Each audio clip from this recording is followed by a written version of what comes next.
clause 4 stands part of the bill as amended.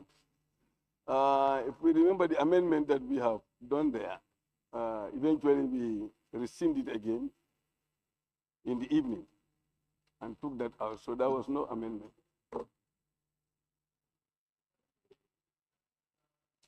I said for number 3, the amendment we did in clause 4 was rescinded later. It was changed. That's why we were talking about Galga coming in or not. Was that the only amendment? Yeah, I could remember only that. Are you following? Correction and approval of records of votes and proceedings of the National Assembly sitting of Monday, 9th March 2026.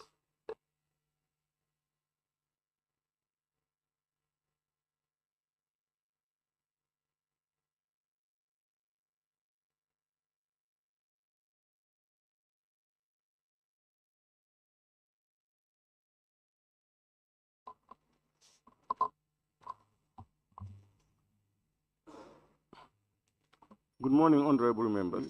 Honorable members, the record of votes and proceedings of the National Assembly sitting because what of Monday, 9th March 2020 fully remember for us for correction. Yeah, but was that the only amendment done on member, please move clause 4? For correction and approval of the shared record of votes. Clause 4, I mean.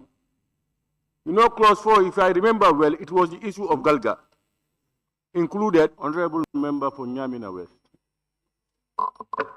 Thank you very much, Speaker. Pardon? I rise to move that the record of votes and proceedings of the National Assembly sittings of Monday, there was 9th March it included some other amendments. be corrected and approved Honorable by member this for Wuli, August Assembly. It included some other amendments. That was not the only amendment. Thank you, honorable member. They said the inclusion of the private honorable member for Shami. No, a representative from the National Climate Department. I rest. Yes, Thank you, honorable member for Shame, you saying It has something? been moved and seconded. Thank you, That the Speaker. record of Anyway, votes and I proceedings cannot of the remember National that. Assembly The only sitting thing that I remember Monday, was 9th Galka. March 2026 be considered and approved. Honorable members, we all have copies of the shared record of votes and proceedings. And as usual, we will look through it page by page to be followed by comments and observations. Thank you, honorable member for Woolly East. Beginning with page Any 1. more on page 5?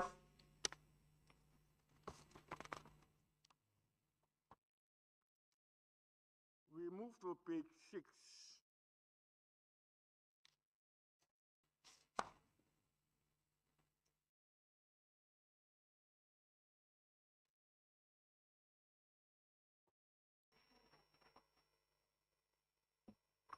Honorable members, we move to page 2.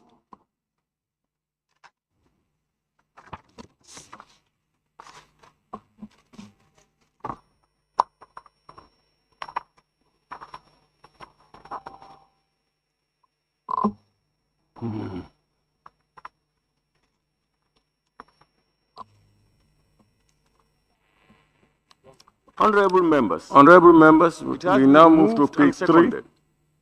That the record of votes and proceedings of the National Assembly sitting of Monday, 9th March 2026 be approved with amendments. Those in favor, please say aye. Those not in favor, please say no. The ayes have it. motion. Sorry. Huh? This one. Yes. Yes, let me wait.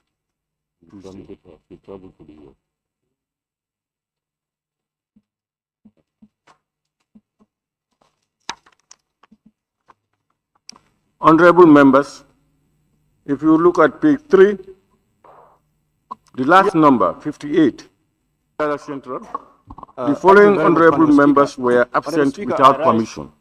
And the name Honorable Maimuna Sise, nominated member. Motions which may be She was granted permission. Honorable Speaker, if you may permit me, on Thursday last week, the Assembly Business Committee do commit few bills to the Committee of the Whole House. Among them was the GAIPA bill. And then later, we understood that the GAIPA bill needed to go to the to a select committee, which is the Trade Committee, for further scrutiny. So on that note, Honorable Speaker, rising on the 53K for the Assembly to rescind that decision. Honorable members, we now move to page 4. For the decision that the committee, the GAIPA bill was committed to the committee of the whole House, and further refer it to the Select Committee on Trade.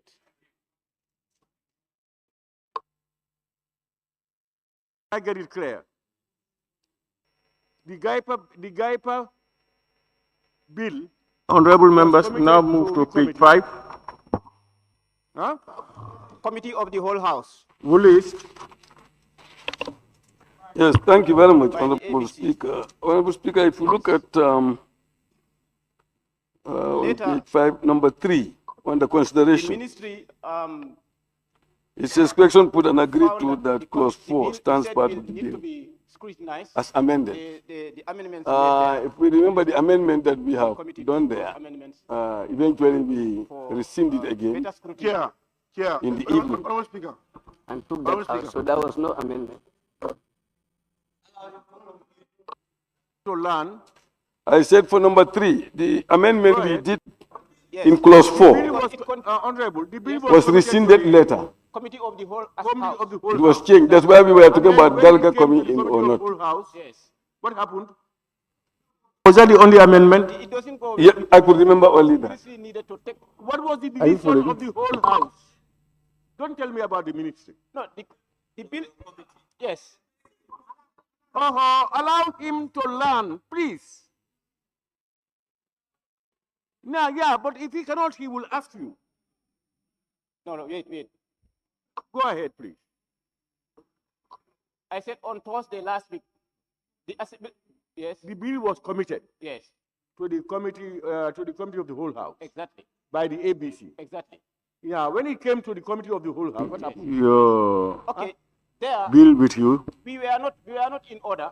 because what the cable office cannot Pardon? fully remember. Yeah, but was that the only amendment done on Honorable Speaker. clause 4? Honorable Speaker. Clause 4, I mean. You know, clause 4, if I remember well, it was the issue of Galga. Included, Committed to the committee of the whole House. So when that was done, pardon? the ministry understood that the bill has been committed. Honorable Speaker. All right. So there was, yeah, it included some other amendments. Give anybody to talk. Honorable member for Woodley, Till he says he it cannot included explain, some other and then amendments. he will That was need not the only somebody to amendment. explain. Please. He said, they said, a inclusion of the private, That the bill has been committed to the No, committee. a representative he from said, representative from the National Climate Department. You know, some members do mention that the bill. Yes, honorable member for Same, you saying something? And that now, when we Thank went you, out, thank you, Speaker. Anyway, I cannot remember that. The only thing that I remember was Galka. so that committal was done on Thursday. Yeah. To the committee of the whole House. So the ministry was not they were not convenient with that, because the new amendments made in that particular bill, they needed to take the committee through those amendments. Thank you, honorable member for Understand Woodley. why those amendments. Any more on page 5? And there were also new inclusion to be made in that bill. So this is why, as the chair We of move to page um, 6. the committee, I'm now asking permission for the assembly to rescind that decision and further commit the bill to the trade committee. Honorable Speaker. What I understand is the bill was committed to the committee of the whole House by the ABC. Prior to it coming to the committee of the whole House, there were, the ministry came to understand that the bill was committed here. And therefore, what they wanted was to discuss with the committee on Honorable members, to brief them. it has been moved and seconded to do in the committee of the whole that the House. record of votes and And on proceedings that of the basis, National Assembly you are sitting now requesting of Monday, that 9th March the bill can 2026 be committed be to approved with the amendments. committee. Which committee is it? Those in favor, please say aye. Yes. Is that what you are saying? Those now? not in favor, please say Honorable no. members, is that it? The ayes have All it. right, yeah, you can push, yeah, any second that. Motion. Yes, Honorable Majority Leader. Yes. Thank you very much, Honorable Speaker. Yes, let me wait. I rise to second the motion. Honorable members, it has been moved and seconded that the bill, what's the name of the bill? The Gaipa bill. It has been moved and seconded that the Gaipa Bill 2020 Central. Thank you very much, Honorable Speaker. Honorable Speaker, I rise. Committed to the whole assembly be rescinded. Order 53K. Those in favor, please say aye. Motion Those should not be in made favor, without please notice. say no. Honorable Speaker, The ayes have it. if you may permit So me, the bill on is Thursday last week, committed to the whole committee of the whole house is Assembly therefore Business rescinded. Committee do commit few bills to the committee of the whole house. Among them was the Gaipa bill. And then later we understood that now I'm committing Honorable, I think in your motion you moved, in the same motion you moved that it be committed to the trade committee. So on that note, Honorable Speaker, Yeah, so the bill, with the approval now, it means the bill is now committed for the to the assembly trade to rescind committee. that decision. All right? Thank you. All right, thank you. Yes? For Who the has a decision question? that the committee, Latrikunda. the Gaipa bill was committed to the committee. Yeah, what I just want to be very clear with regards to the And procedure. further refer When we do our exhausted select our committee on procedures here, commit the bill to either to a particular committee, and the owner Get of it the clear. bill, a particular ministry feel The inconvenienced with certain things. Gaipa What we are doing right now, bill are we in order or was committed it's just to a which special committee? procedure? Just make reference to Committee of to the your whole standing house. orders, you will know. That is why. And two, Yes. yeah, just hold on. By And the two, ABC. the parliament has a Yes. right to rescind decisions, whatever rescind. Later, What the ministry, according to the member, why I never understood it, Found because that I thought bill, it the came said bill here need to be scrutinized. and then it was influenced by the amendments ministry, made there, something like the that. ministry need to But take what the I committee through understand those from him amendments, is, you know, to- whatever for, reasons that it better was scrutiny. committed, Yeah. but prior to it being brought here, Speaker. they had information that there are certain things that should be done on the To bill, learn. which may not be done at the at the committee of the whole Yes. assembly. The bill was honorable. so the bill was they committed to wanted the it to to the committee, committee of and the then whole committee house. of the whole house. Exactly. And then when it came to the committee of whole house, Yes. what happened? yeah, it doesn't go well with the ministry because Now the I ministry think we are needed to giving. take- We are What was the giving way to that. decision of the whole Yes, house? just finish that. Don't Yes, tell me about the ministry. Honorable member for The bill, Latrikunda, Olundu. Allow him to learn, please. I also want to rise on Yeah, but if he cannot, he will ask you. to move that No, the wait. intellectual property bill Go ahead, that please. was committed to the Committee on I said Tourism, on Arts Thursday and last Culture, week. Youth and Sports The to rescind that Yes. The decision bill was committed and Yes. the commit to the bill committee of the to whole the house. committee of the whole house The reason is by the the ABC. intellectual property bill. Yeah, when it came to the committee of the whole house, what happened? The committee has extensively worked There. on that bill. we were not in before- order. Before we finish the consideration, the ministry withdrew the bill to do slight amendment. There was a structural problem with the bill. Honorable Speaker. And now they have Honorable they have Speaker. brought the bill back again. For the committee to go back to that the same work that they have done last year, Honorable Speaker, we said we the committed bill was back to the committed. committee of the whole house to do the The bill consideration was and finish committed with it once and to for the all. committee Thank of you. the whole house. So when that was You done, follow. What he is saying is the we intellectual the property ministry bill. understood that the bill have been committed. I'm not asking for a Honorable second. Speaker. All right. So Before motions, people must I understand. will not give so that they anybody vote. to talk What until he says he you cannot all explain. understand, and then he will give somebody else to explain. Yes. Please. So after doing that, the ministry Okay, if it was is aware that understood, the then bill it's has fine. been Any committed to the seconder committee then? of the whole house. In fact, during Yes, the second reading of honorable the bill, member for Jara Central.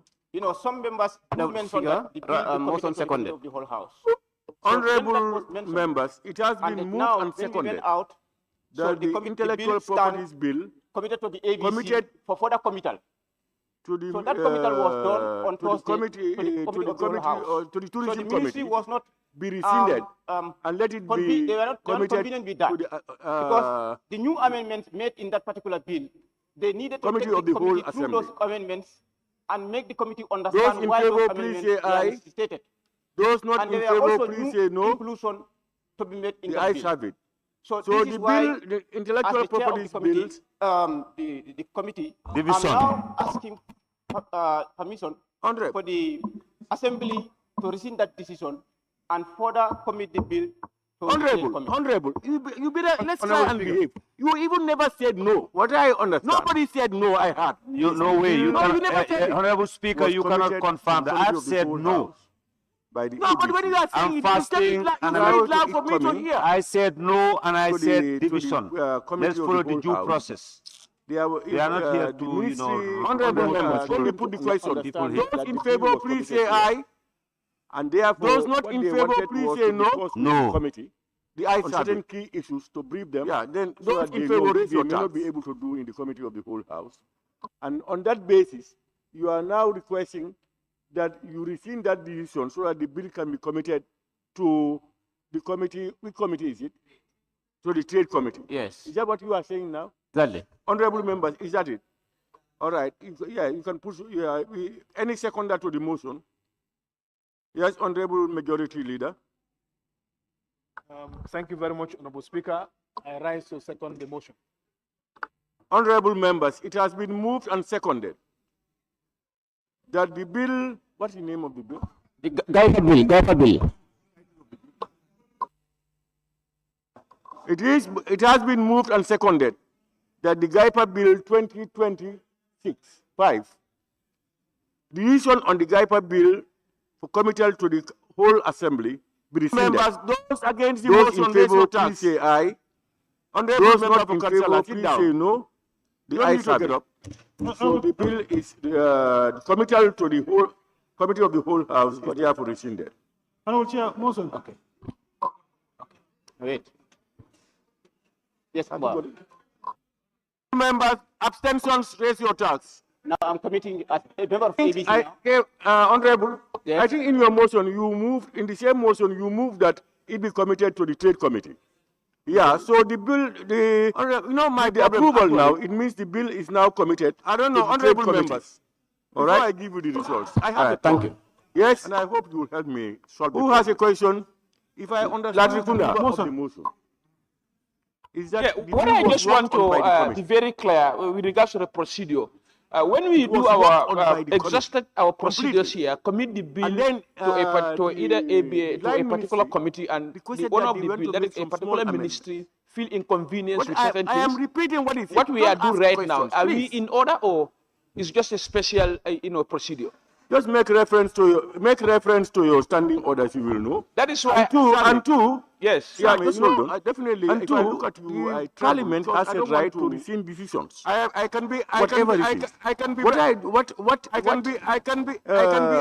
according to the member. Why I never understood I can be as useful as I thought it came here, and then it was influenced by the ministry, something like that. When the speaker is what talking, I understand from him is whatever reason that it was committed.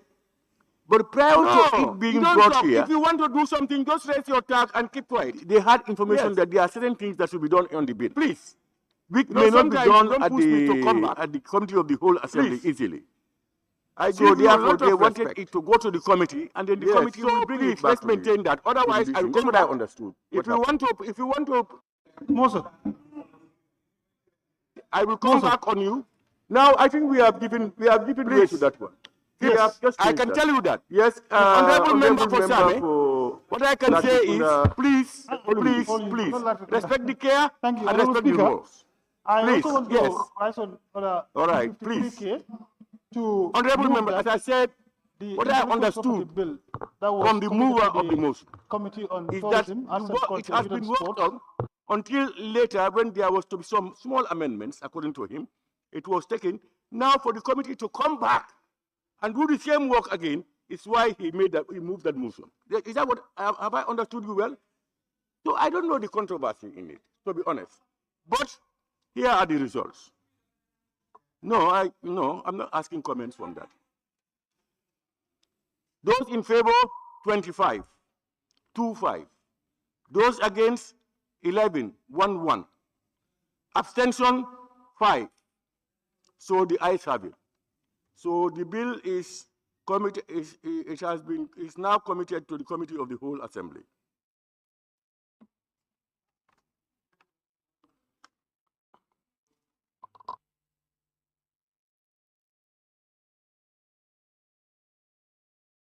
What?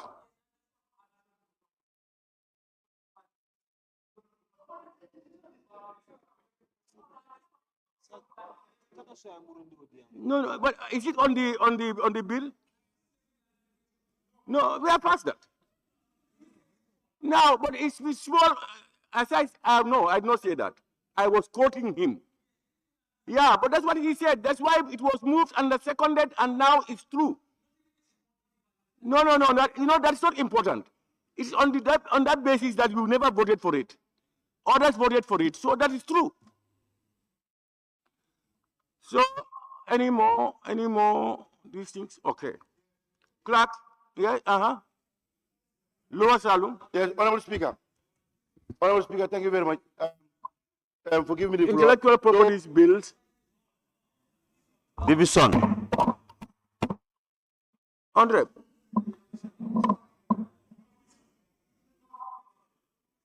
Honorable, you better, let's try and behave. You even never said no. Nobody said no, I heard. No way. You never said it. Honorable Speaker, you cannot confirm that. I've said no. No, but when you are saying it, you say it loud for me to hear. I said no, and I said division. Let's follow the due process. We are not here to, Honorable members, when we put the question, those in favor, please say aye. Those not in favor, please say no. No. The ayes have it. Yeah, then those in favor, raise your tax.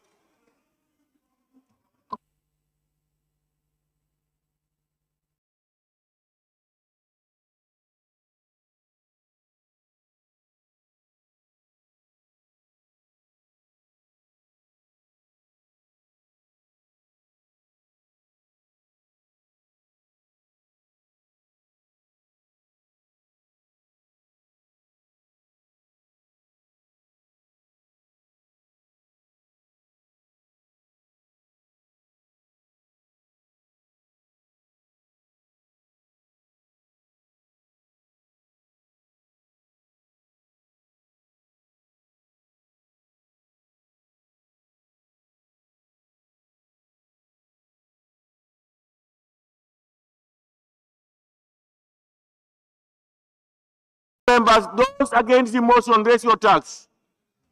Honorable member for Councillor, sit down. You don't need to get up.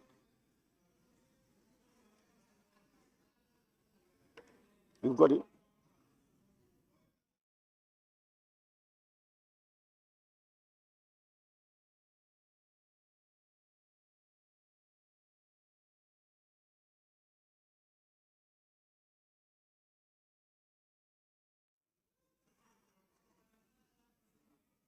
You got financial activities of my problem actually and offices. I don't know, honorable members. Former president. Before I give you the results, I have a problem, and I hope you will help me solve the problem. If I understood the mover of the motion, is that the bill was worked on by the committee. It was worked on by the committee completely, and then the line ministry requested that they want to make some small amendments. What I am repeating, what is it? Don't ask questions, please.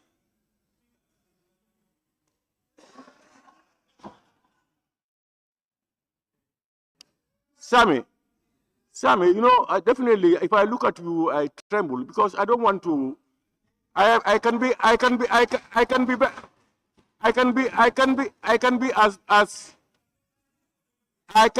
as pushful as yourself. When the speaker is talking, you don't talk. Go to your standing orders. No, you don't talk. If you want to do something, just raise your tag and keep quiet. Yes. Please. Sometimes you don't push me to come back. Please. I give you a lot of respect. Yes, so please let's maintain that. Otherwise, I'll come back. If you want to bully me, I will not take it. I will come back on you. Please. I can tell you that. Honorable member for Same, what I can say is, please, please, please, respect the care and respect the rules. Please, yes. All right, please. Honorable member, as I said, what I understood from the mover of the motion is that it has been worked on until later when there was to be some small amendments, according to him. It was taken. Now for the committee to come back and do the same work again is why he moved that motion. Is that what, have I understood you well? So I don't know the controversy in it, to be honest. But here are the results. No, I'm not asking comments from that. Those in favor, 25, 2-5. Those against, 11, 1-1. Abstention, 5. So the ayes have it. So the bill is now committed to the Committee of the Whole Assembly.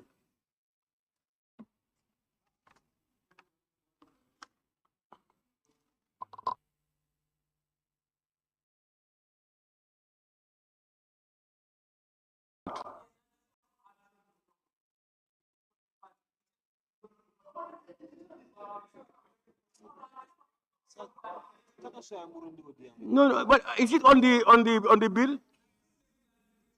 No, we are past that. Now, but it's small. No, I did not say that. I was quoting him. Yeah, but that's what he said. That's why it was moved and seconded, and now it's true. No, that's not important. It's on that basis that you never voted for it. Others voted for it, so that is true. So, any more these things? Okay. Clerk, yeah, Lower Salum. Yes, Honorable Speaker. Honorable Speaker, thank you very much for giving me the floor. Though voting has been taken and the decision has been already taken, but then it's also important next time, as members of parliament, let them furnish us what is right. We cannot be taking decision because last week, in fact, there are most of members who even walked away because of the decision that we have taken. Then we were misguided on our process. Sometimes, if we were to advise, even by the key persons of all these committees, could have to understand the issues that happens in their committees, and they advise us correctly. You understand? But we cannot come here and take decision already, and even others even march out based on the decision that we have taken. And today everything was, I don't know. So sometimes it's good they advise us. I'm yet to understand you well.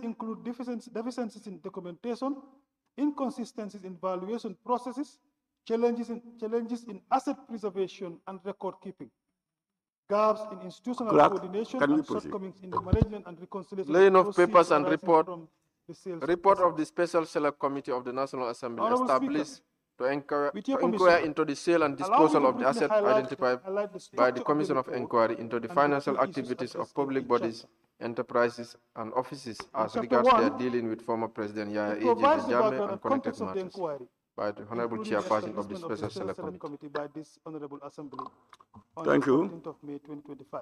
Honorable members, In Chapter 2, I wish to welcome Chapter 2 sets out the tabling of the report of the Special Select Committee in carrying out its established by this Assembly to inquire into the sale and disposal of assets identified by the Commission of Inquiry into the financial activities of public bodies, enterprises, and offices in relation to the dealings of former President Yahya A.J. Jammeh and connected matters.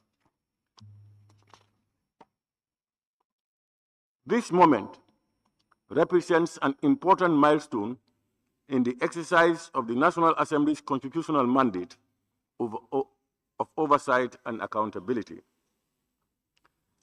The establishment of this Special Select Committee reflected the commitment of this Assembly to ensure that matters of significant national interest, particularly those concerning the management and disposal of public assets, are subjected to thorough parliamentary scrutiny.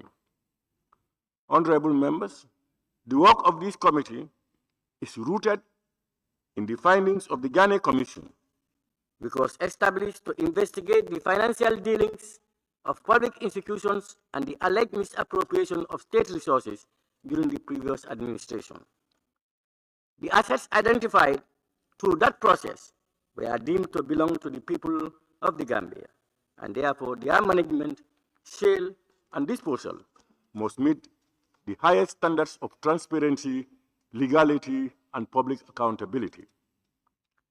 It is against this backdrop that the National Assembly constituted this Special Select Committee to inquire into concerns raised regarding the processes surrounding the sale and disposal of these assets.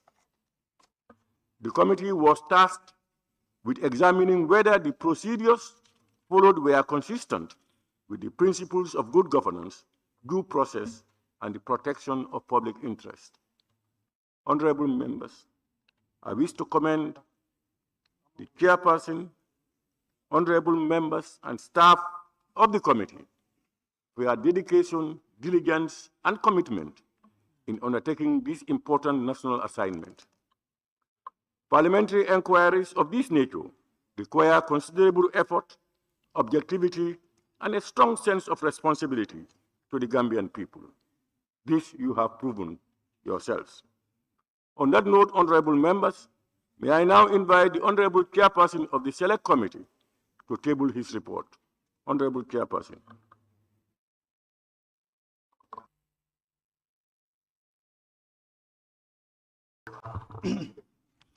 Thank you so very much, Honorable Speaker. Good morning, honorable members. Honorable Speaker, I beg to move that this Honorable Assembly consider and adopt the report of the Special Select Committee established to inquire into the sales and disposal of assets identified by the Commission of Inquiry into the financial activities of public bodies, enterprises, and offices as regards their dealings with the former President Yahya Ejeje Jammeh and connected matters. Honorable Speaker, the committee was established by this Assembly on the 14th of May 2025, pursuant to Section 109, subsection 2 of the Constitution and Standing Order 95, sub 5 of the Standing Orders of the National Assembly. The mandate given to the committee was to inquire into the sales and disposal of assets identified by the Ghana Commission and connected matters. In carrying out this important national assignment, the committee adopted a rigorous and transparent approach grounded in evidence and due process. Over the course of its work, the committee convened 74 sittings, conducted public hearings spanning more than 4 months and received testimony from over 70 witnesses, including officials of the executive, members of the defunct Ghana Commission, the former lead counsel, receivers responsible for asset management, and the public officials involved in the disposal process.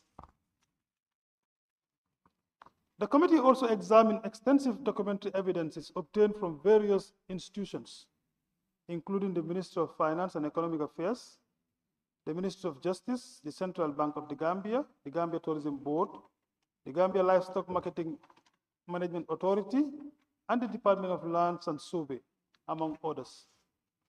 In addition, the committee undertook site visits and physical verification exercises to ascertain the existence, status, and condition of assets, and to corroborate the evidence presented during the hearing. Honorable Speaker, the committee's findings reveal several institutional and administrative weaknesses in aspects of the asset disposal process. These include deficiencies in documentation, inconsistencies in valuation processes, challenges in asset preservation and record keeping, gaps in institutional coordination, and shortcomings in the management and reconciliation of proceeds arising from the sales of assets.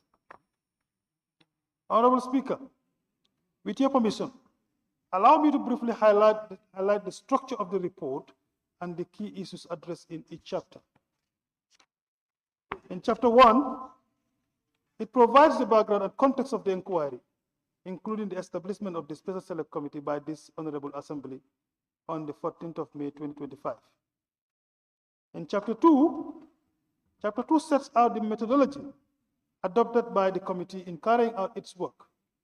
It provides detail of the public hearing conducted by the committee, the number of sittings held, the witnesses who appeared before the committee, and the documentary evidences examined. Chapter 3 examined the legal institutional framework governing the identification, management, and disposal of the forfeited assets. This chapter reviews the legal basis of the Janneh Commission's finding, the subsequent government decision regarding asset recovery, and the roles and responsibilities of various institutions and committees involved in the management and disposing of these assets. Chapter 4 presents the core findings of the committee's inquiry. It examines the processes through which assets were identified, valued, managed, and ultimately disposed of, and highlights areas where the committee identified procedural weaknesses, administrative deficiencies, or institutional gaps. Chapter 5 focuses specifically on issues relating to the financial management of proceeds generated from the sales and disposal of the forfeited assets.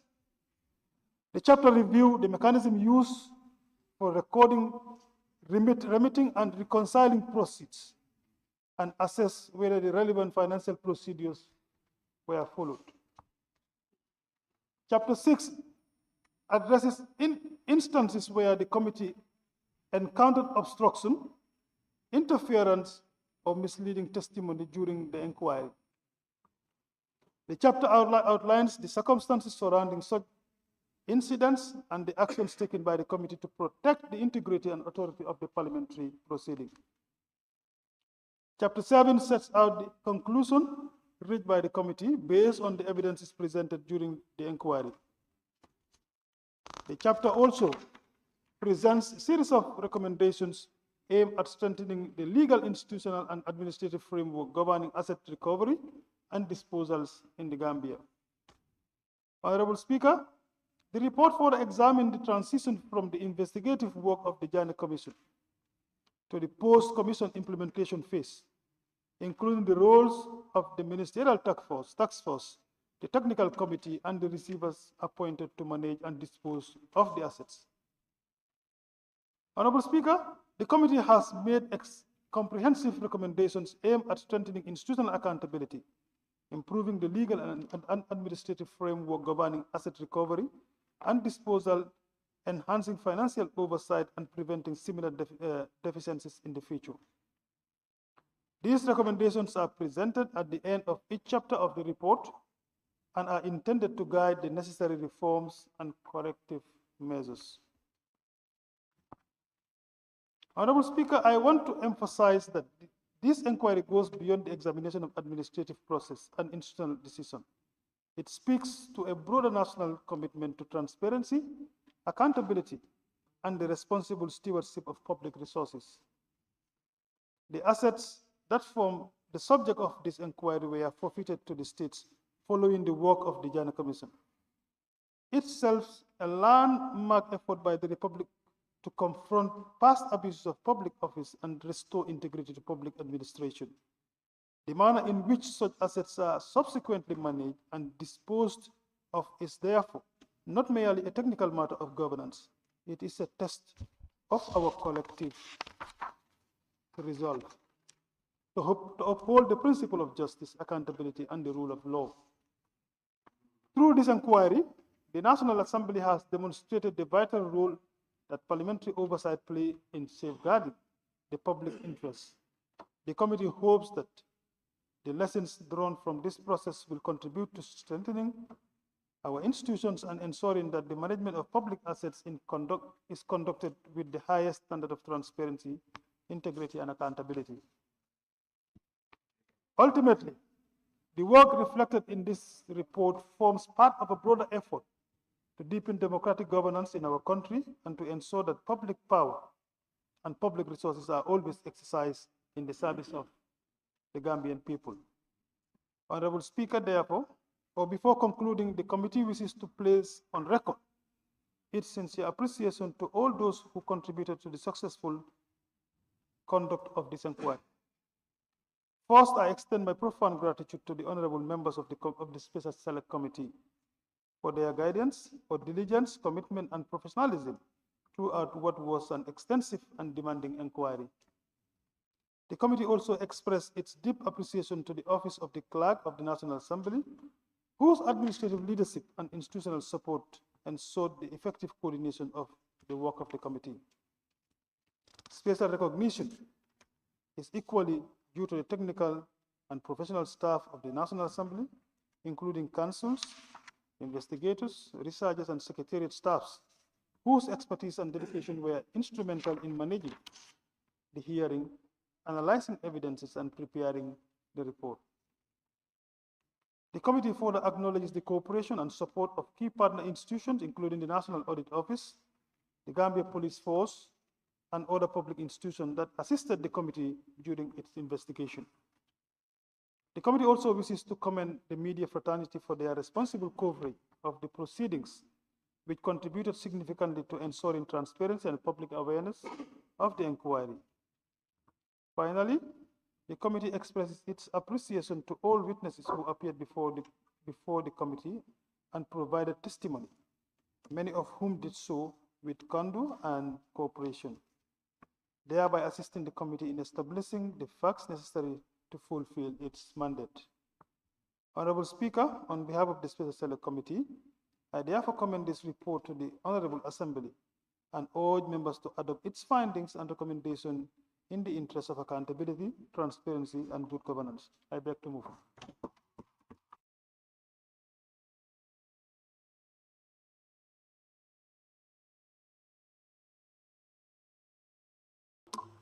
Thank you very much, Honorable Member for Old Yundum and Chairman of the Select Committee. Any seconder honorable members? Yes, Honorable Member for Opanyomi. Thank you very much, Honorable Speaker. I raise a second motion, and I reserve my debate maybe till later.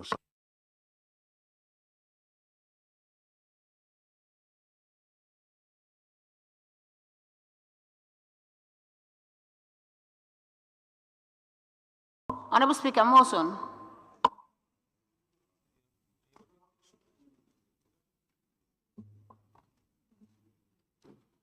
Honorable members, may I now put the question? Motion.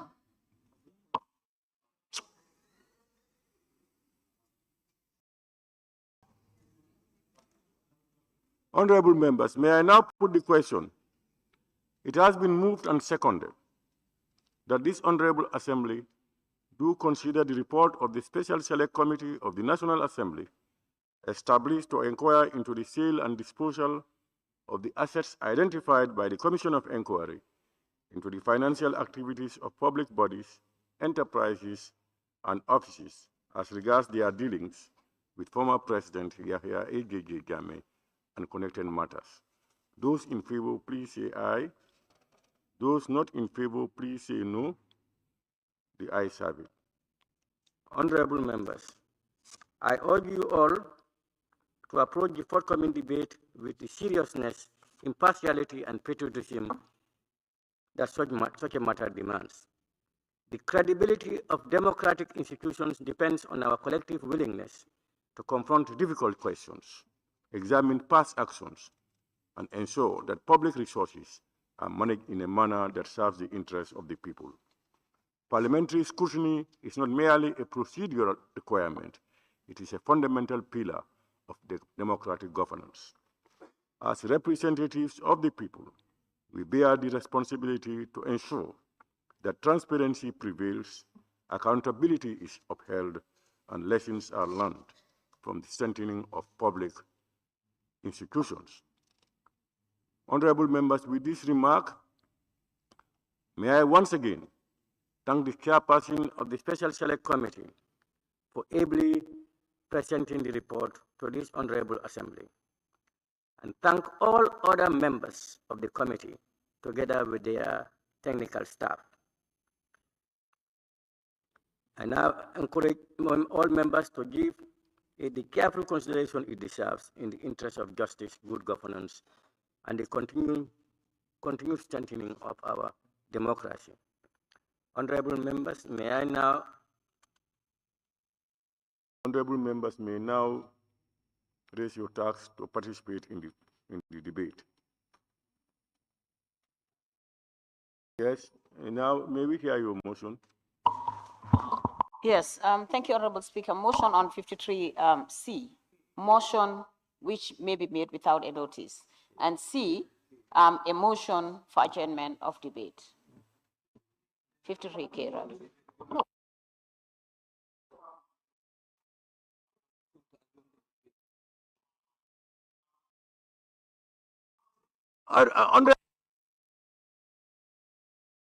To be explicit, Honorable,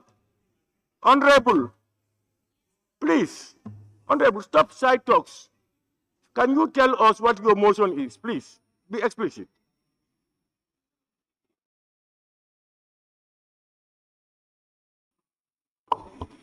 Honorable Speaker, my motion is on 53C, a motion for the adjournment of a debate.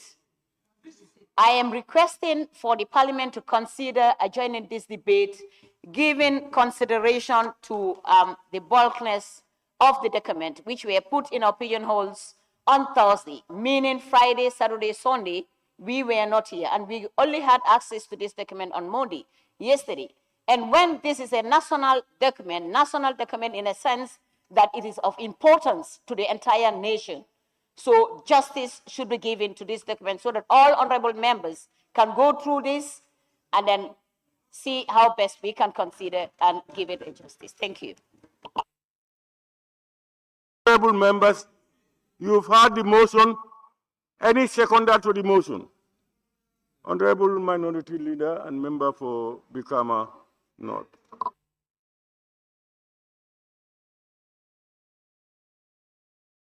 Honorable member, can you second the motion? Stand up and say. Thank you very much, Honorable Speaker. I concur with the mover of the motion. This is a very important report, the first of its kind.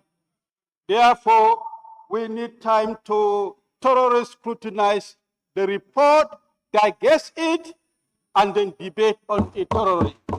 So, thank you very much, honorable members. Clarification, please. Pardon? Well, honorable, yes? Yes. I just want to make some clarity before you put on the vote. Nobody is trying to belittle this report. This report has been sent to your pigeonholes Thursday, Friday, Saturday, Sunday, Monday, 4 working days. If anybody who's interested, you could have picked this since on Friday. I picked this since on Friday, Saturday, Sunday, Monday. 4 days is enough for you to come.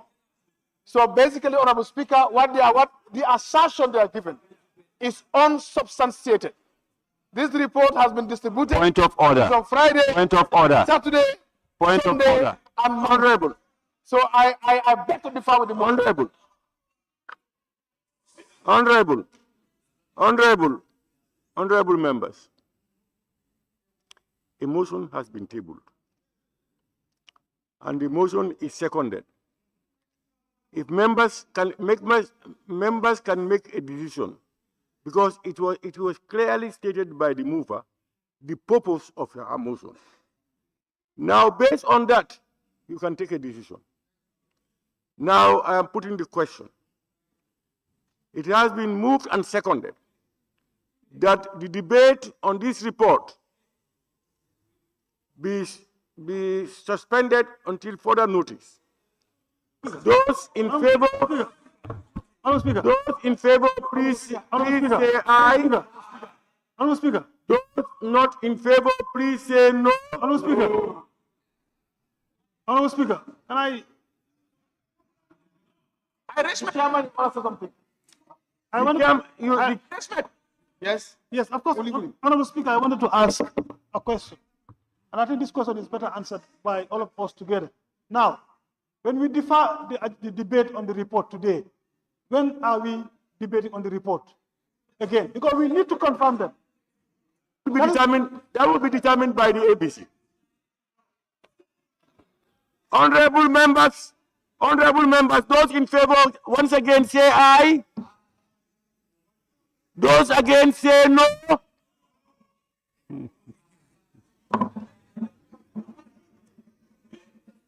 The ayes have it. Division. Division, yeah. Let's vote. All right, honorable members. Division. Those in favor of the motion, please raise your tax. Up.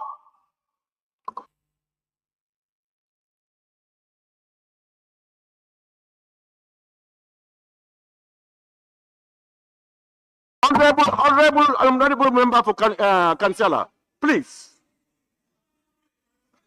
Rush this report. You big head. Honorable Speaker.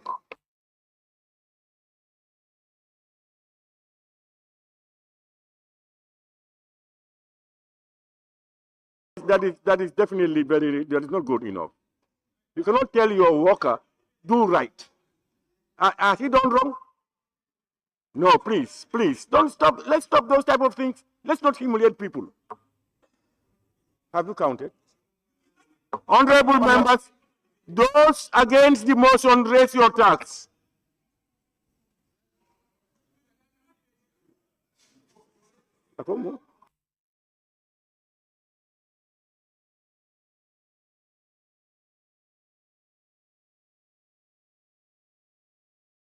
Honorable members, those against the motion, raise your tax up. Have you got it? Honorable members, those abstentions, abstaining.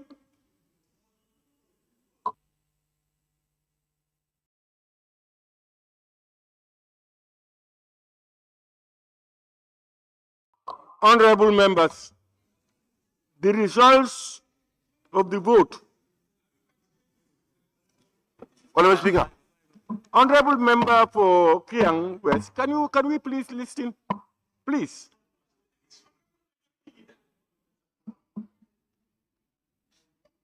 Latikunda Sabegi, please try to behave. No, you behave, please. All right. The results of the vote. Those in favor, 16. The noes, those against, 24.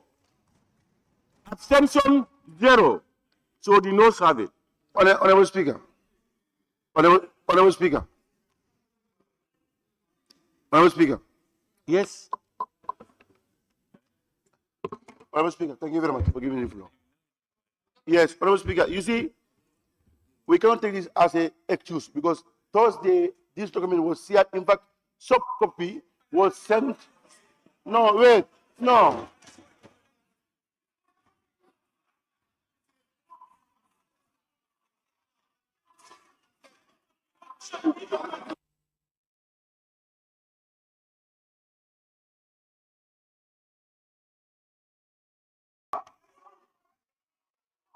Point of order.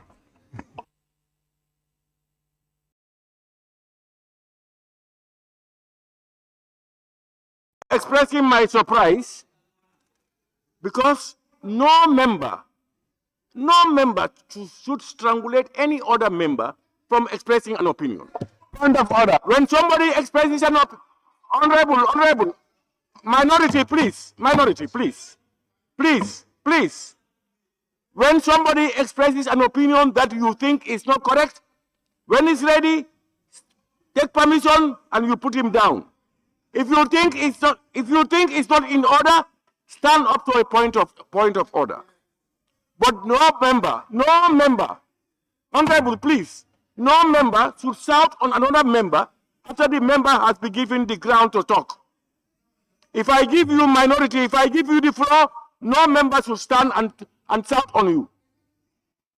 If somebody is given the floor, no other member should shout on him.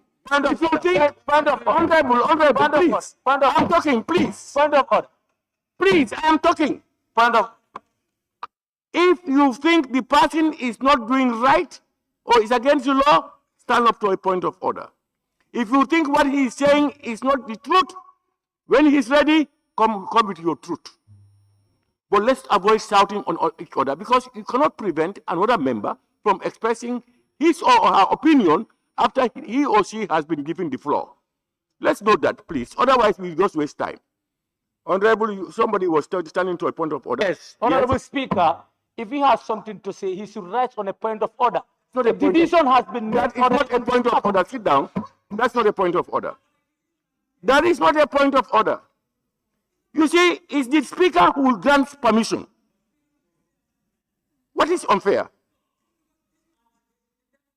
That, in your opinion, that is your opinion. That's not the opinion of another party. You want us to go by your opinion? Please be tolerant. No, yes, you have voted, and the results are out. What he's saying is, if you don't like it, when he's ready, get up and tell him the truth. No, that is not a point of order. I gave him the permission. All right. And how many times have I given you the floor? Okay, thank you. Honorable members, have you got the results?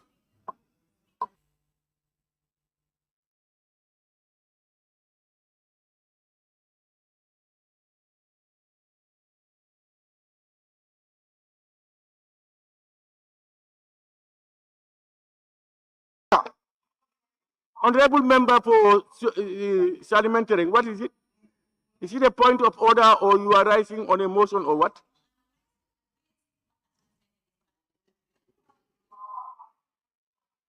No, we are not interested in that debate. When you go into the debate, you can say it. Honorable, don't argue about that, please. Please. No. Please. If anybody believes something is said is wrong, you are going into a debate. Come out and say whatever you want to say. Honorable members, those who want to partake in the debate, please submit your names.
All right, honorable members, I have a list of names.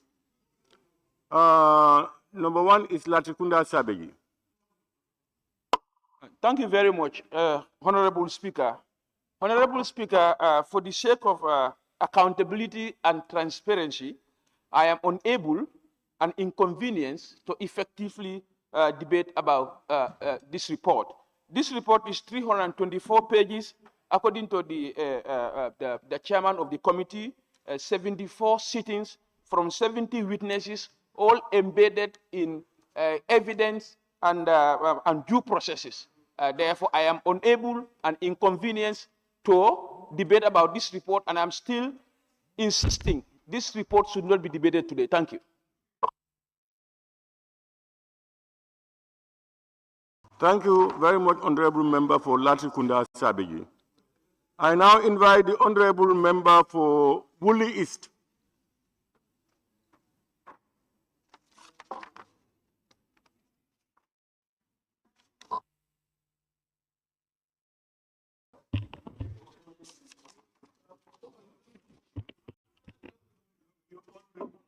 Yes. Thank you very much, Honorable Speaker. Honorable Speaker, I thank the committee for a very good job. I also thank all the legal personnel that were attached to the committee. The committee took quite a number of times to ensure that they come up with a very good report that will be accurate. We can see that if you go through the report, you will appreciate what the committee has done. They have rigorously investigated this matter and have also come up with observations which are very glaring, as well as the recommendations that they have also given. So I thank the committee for that work. Just give you a few examples. If you go to page 254 and 54, you will see bullet point 731. 731.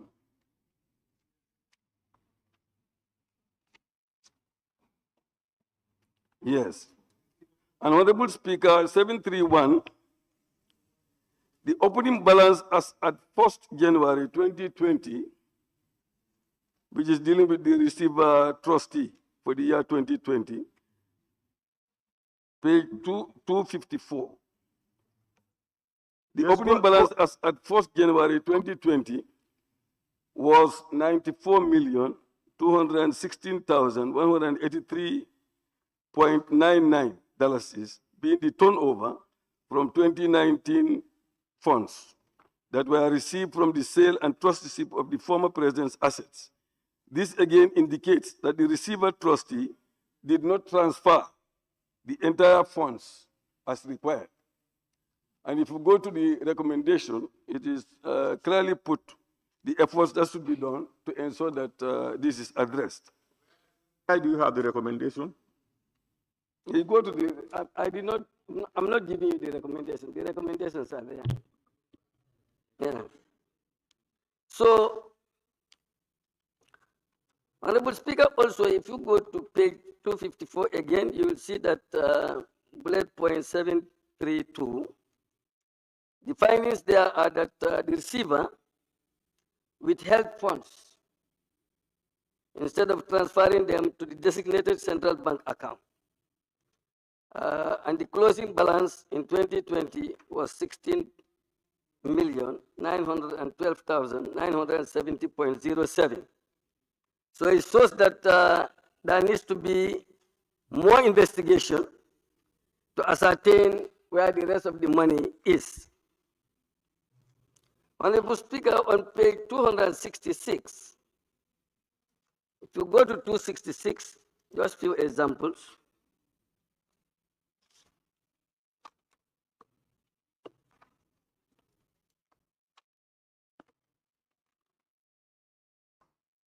You will see the Ministry of Justice. The observation is that the Ministry of Justice, or the Ministry of Justice, could not provide a coherent and complete account. Which paragraph? I did not capture the paragraph. Pardon? I did not capture the paragraph. But page 266, you've seen it. Yes, it's all about records.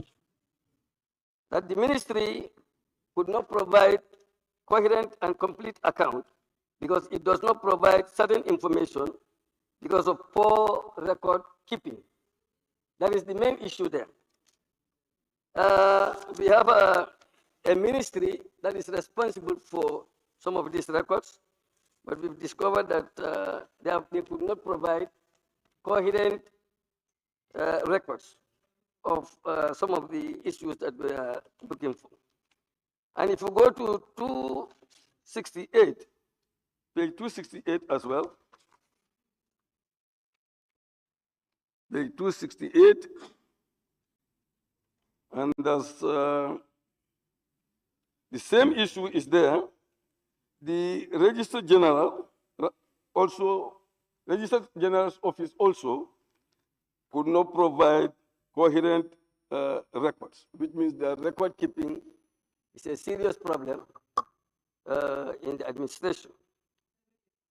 Yes, 268. And 271 also, you will see that the register of companies, we discover a lot of records could not be accessed, a lot of records. They give some funny reasons why their office could not provide those records. Honorable Speaker, the observation is that the integrity of the whole registry system was compromised. That's the observation of the committee. The recommendations advanced should be adopted to ensure that record keeping becomes a thing of the past. You go further to bullet point 845 on page 283. 283, you will see that, yeah.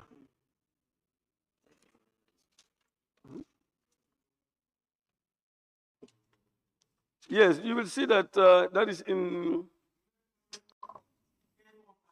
845. 845. 845.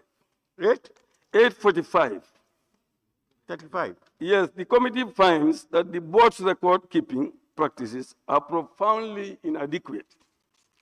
During the public hearings, the committee encountered incomplete files, missing list documents, unstructured records, and instances where key information could not be produced. In some cases, files relating to high-value coastal allocations were either partially assembled or could not be located.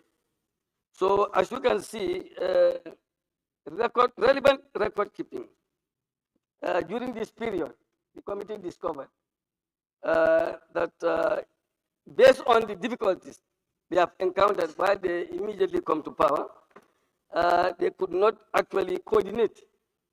The different ministries could not actually coordinate to ensure that this work is done properly.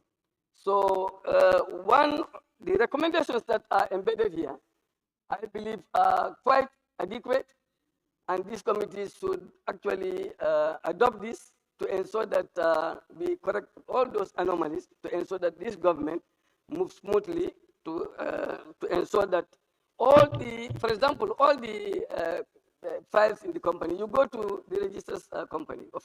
You register today, you can go there in the next month or two, they will tell you we don't see the file. Register your small CAFO and go there the next day, they'll say they could not see the file. So that is encountering a lot of problems which needs to be addressed. I would not want to take the time of the House because I'm a member of the committee. I just want to thank the Speaker and thank the members for their time. Thank you.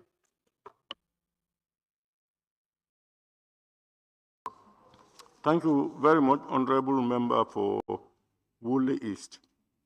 I now invite the Honorable Member for Upper Fuladu West. Well, thank you, Honorable Speaker. Thank you so much. First of all, I think I would like to thank the committee, that is the special committee responsible for this tax. I think they have done a good job because remember, this is not easy because this is a time when most of the Gambians are trying to see what will be the outcome of this inquiry when this committee was set up. But thank God that the committee, they have done a good job. I know if you go through this report, what is codified in this document, a lot of things is here. And then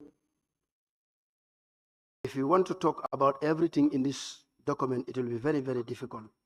But things that I have picked from the document, which is very, very important for me, I think, first of all, I would like to express my dismay and my disappointment to our line institutions, especially the Ministry of Justice during this time.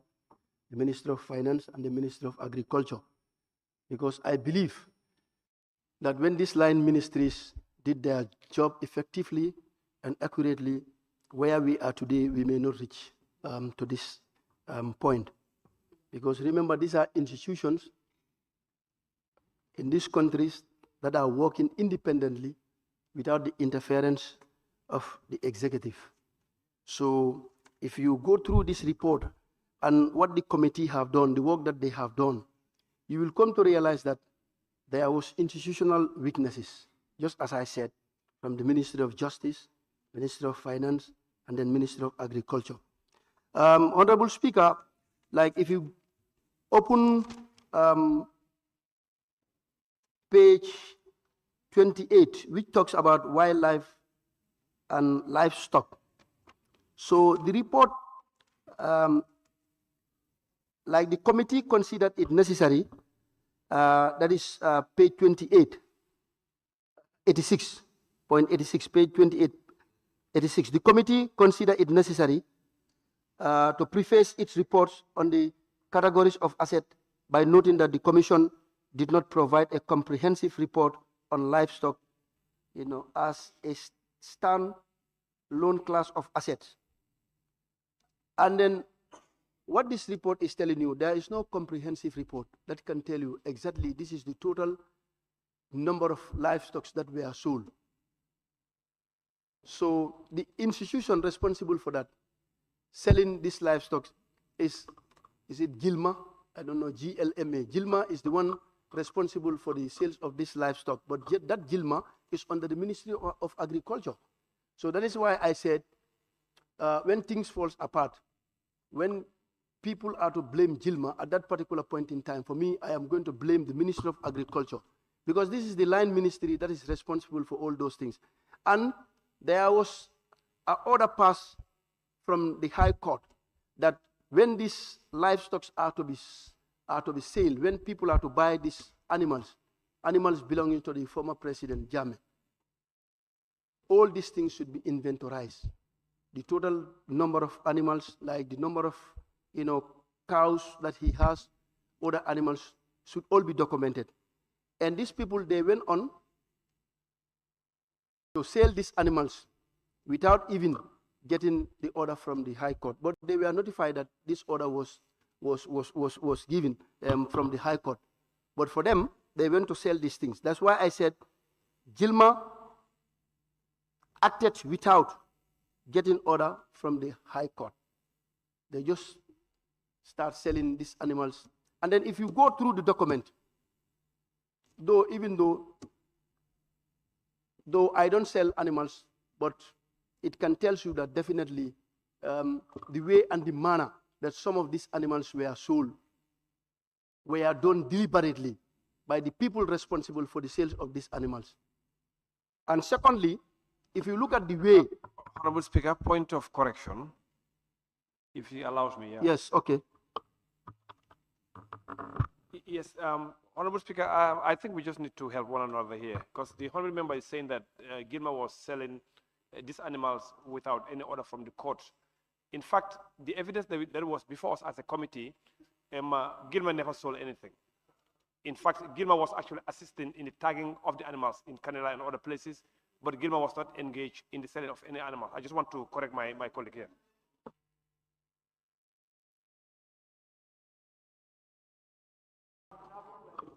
Yes, yes, thank you very much. Yes, thank you very much. But like, okay, let's read page 29, 91. Page 29, 91. Gilma testified that the agency was not served with the High Court order dated 22nd May 2017. Instead, they received a letter dated the 2nd July of June 2017, reference EA 157-409/021 56-7 from the Ministry of Agriculture, which sought to bring the order to their attention, but the ministry did not attach a copy of the said order. If you go to 92, evidence received by the committee shows that Gilmer sent a formal response to the Ministry of Agriculture via a letter dated the 5th day of June 2017, reference Gilmer DTFS/03-0918, requesting a copy of the court order and seeking clarification on modalities for implementing the said order. However, the ministry did not respond to the letter, nor did Gilmer follow up on the matter. Consequently, there was no formal assumptions of custody and control of the livestock by Gilmer in the manner the court intended. The court's directives, therefore, failed to trigger the institutional claim of custody, leaving the livestock without a legal recognized custodian. A recognized custodian.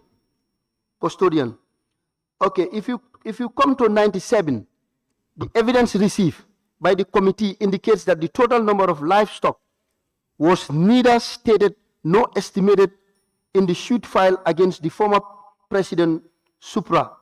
This is despite the fact that at the time of filing the application to court for the sale of the livestock, the process of inventory of the assets belonging to the President had already begun.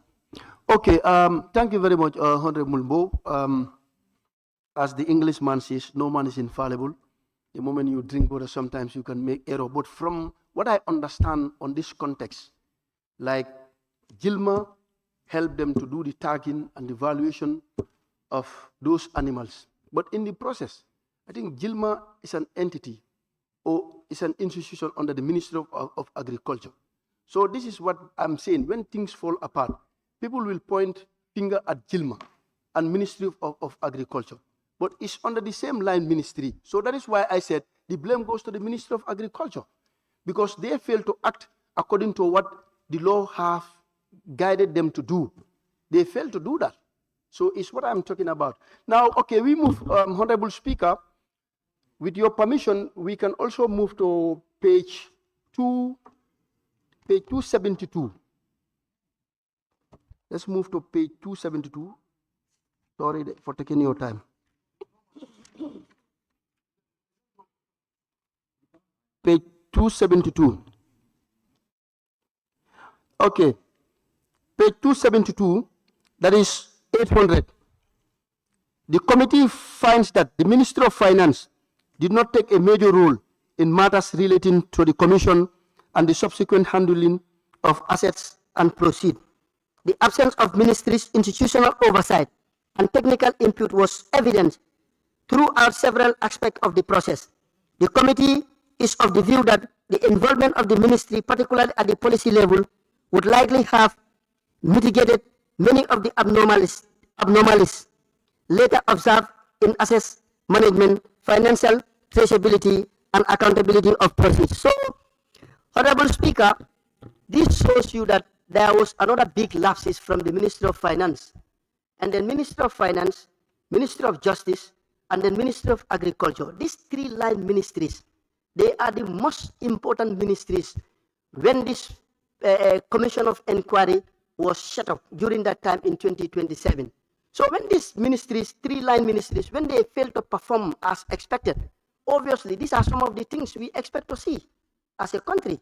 So that is why, for me personally, I am putting blame on these line institutions, that they fail to work according to how the law have guided them. So now that is why today we are here.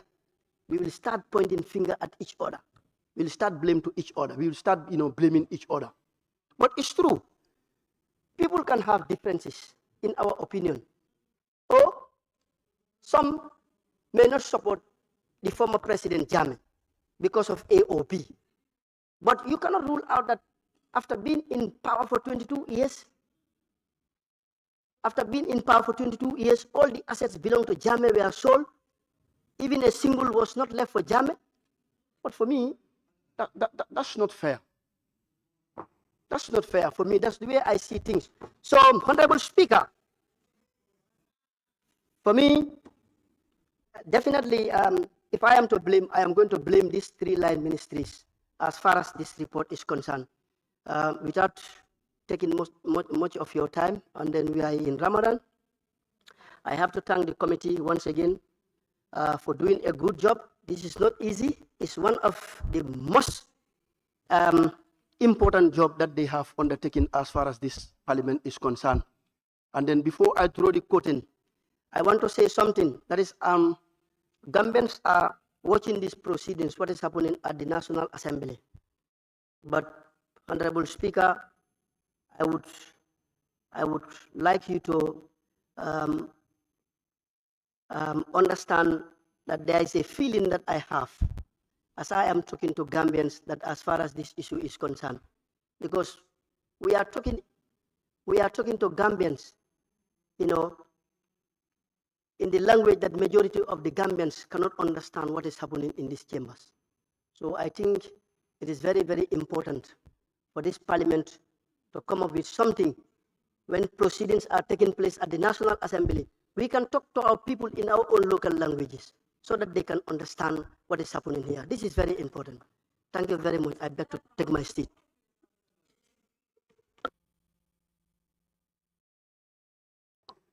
Thank you very much, Honorable Member for Upper Floodwood West.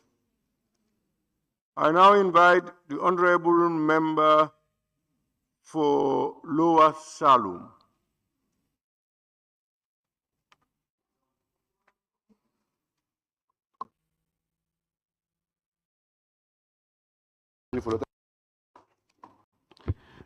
I also join my colleagues to thank the committees and the clerks that we are helping the special committee and the legal people. And Honorable Speaker, we must thank you as the head of this institution, that the citizens will know that this parliament is respecting their voice and representing the voiceless in this chamber. Honorable Speaker, when these issues arises and the citizens went out to see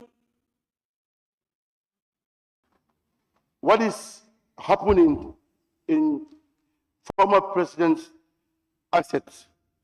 But here, for me, I will not say the former president, as these are assets of the Gambian people. Honorable Speaker, then you've been a veteran. You accept citizen proposals that we are going to wipe your tears off, whereby the transparency and the accountability that you are calling for, that's the Galga people, that representing the entire countries, that they went out and see that they want to see transparency in the dealings of the Guinean Commission, and where the members of this parliament take the bull by the horns and reassess their fairness, whereby this inquiries comes in. Honorable Speaker, you see, leadership is not only by words, but leadership is taken by actions. The former president, Honorable Speaker, he has robbed this country, Honorable Speaker. If you check the 2016, the IEC President declarations, and what this report has indicated, Honorable Speaker, there is big rob in this country. It was a civilized robbery at the time, from 1994 to 2016. Honorable Speaker. Honorable Speaker,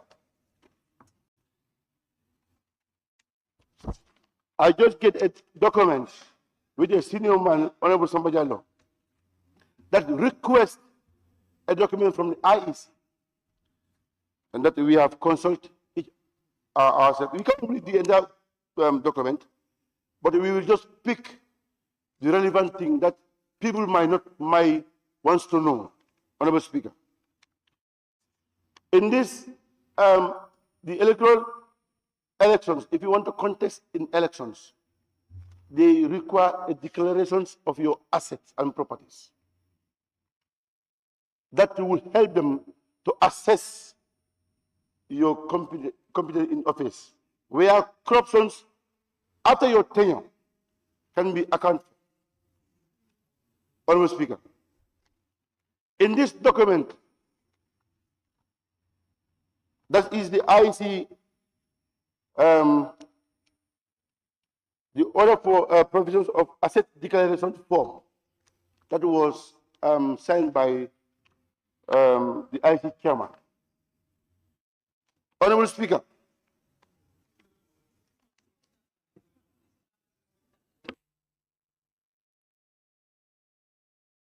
Member for Wool East. Yes, Honorable Speaker, I'm rising on a point of order. 17F, 17G. No member shall, without the consent of the Speaker, bring into the Assembly anything other than papers, books, and other. No, that's not the one. Yes, members, that is 17D. Yes, 17D and 29, yes. Members shall not read newspapers, books, letters, or other documents except when making reference to such parts wherein as may be directly connected to the business. And Honorable Speaker, Honorable members, I have said it many times. When somebody is on the floor, please allow the person to speak his mind. Yes. You, the person shouting, if you are talking, you don't want anybody to interrupt you. Why would you interrupt others when they are talking? Please. If you think the person is not in order, rise on a point of order. Yes, Honorable Member. Yes, Honorable Speaker, I'm just concerned that the member is going to be reading about IEC documents when we are dealing with a different document. So you are the document he is referring us to is he said it's from the IEC. When we are dealing with the report of the committee, it's completely it's not part of the. It's not part of the document that we are discussing. The report of the committee is different from the document that he is bringing from the IEC.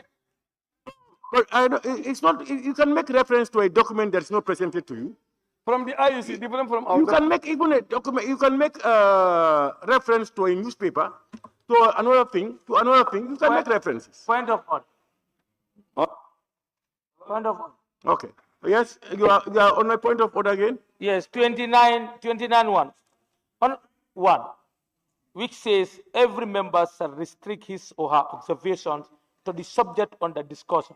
Honorable Speaker, if you look at the subject under discussion, it's on the report of Special Committee on the inquiry into the sale and disposal of assets identified by the Commission of Inquiry into the financial activities of public bodies, enterprises, offices as regards to their dealings with the former President Yahya Jammeh. What he is quoting is about the asset declaration. Asset declaration has nothing to deal with this report. No, it will be difficult for you to withstand that until we hear what he's saying. He just made reference. You are saying that he's out of the topic. Now he's quoting certain things that he has not even quoted yet. To make a determination, you cannot do it. So you have to wait until we know what he's saying.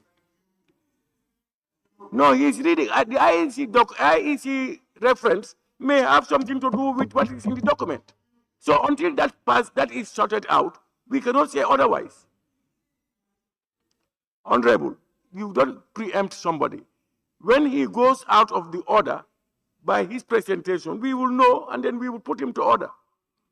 Yes, can you continue, please? Honorable Speaker, observation. Observation. Yes, I come in. Honorable Speaker, you see, the idea is they want to distract Honorable Seni Jawar and they cannot.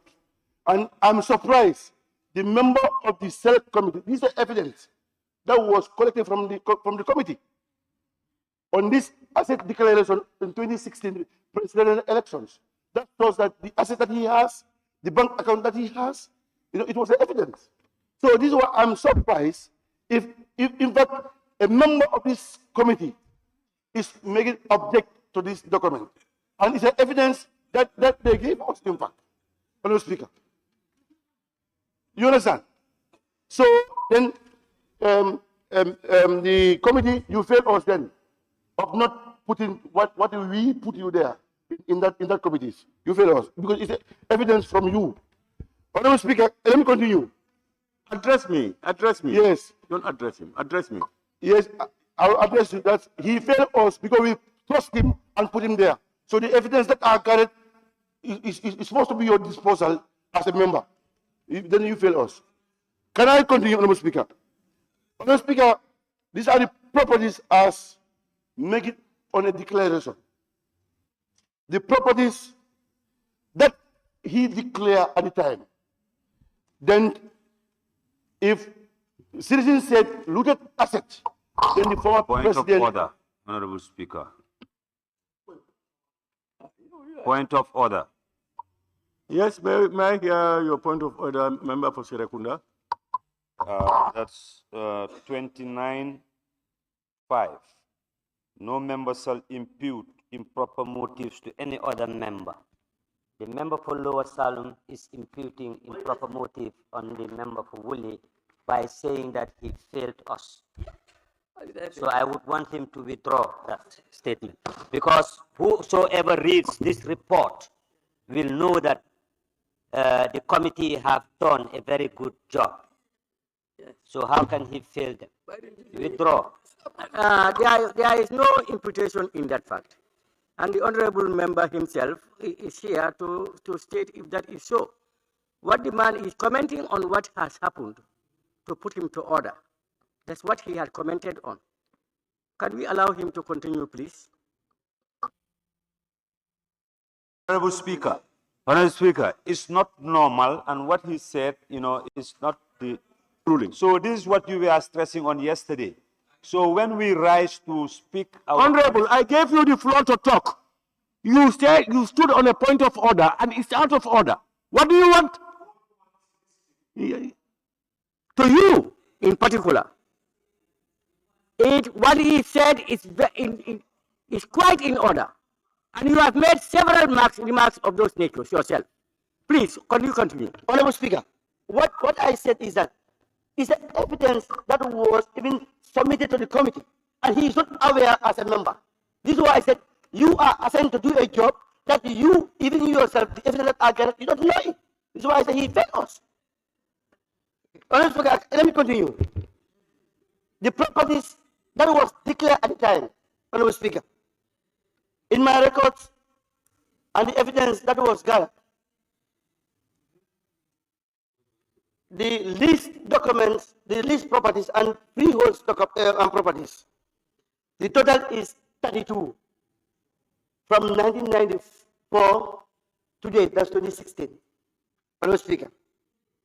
But the document that is submitted here,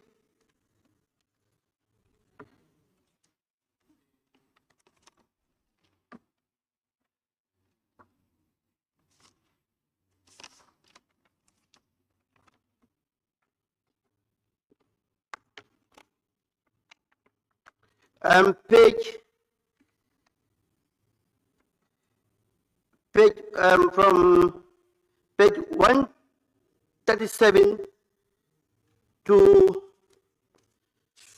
page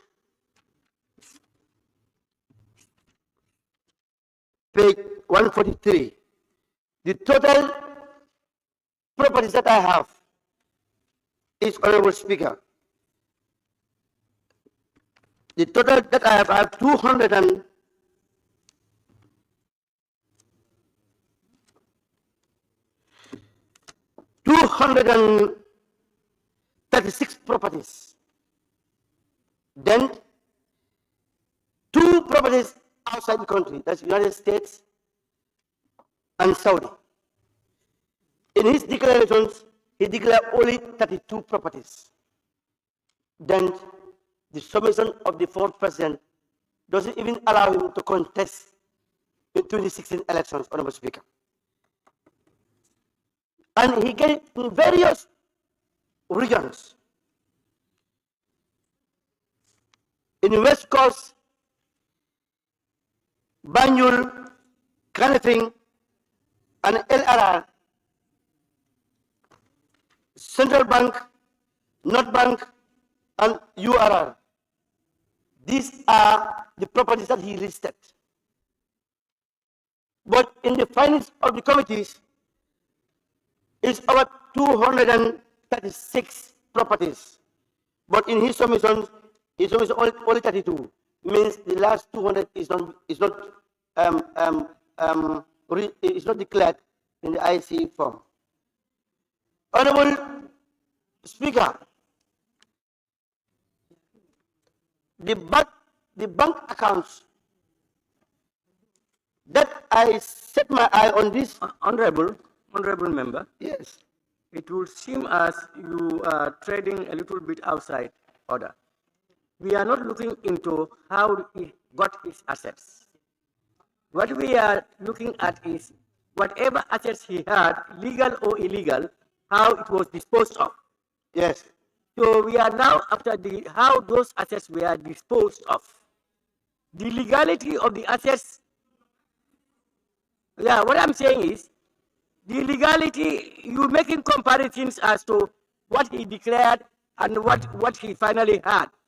That has no basic relevance on this particular. I'm not getting you, please. Yeah, we want to. The side memory is too much. Pardon? The topic under discussion, please. The topic under discussion is how the assets were disposed of. Now, the issue is not whether those assets were legally or illegally obtained.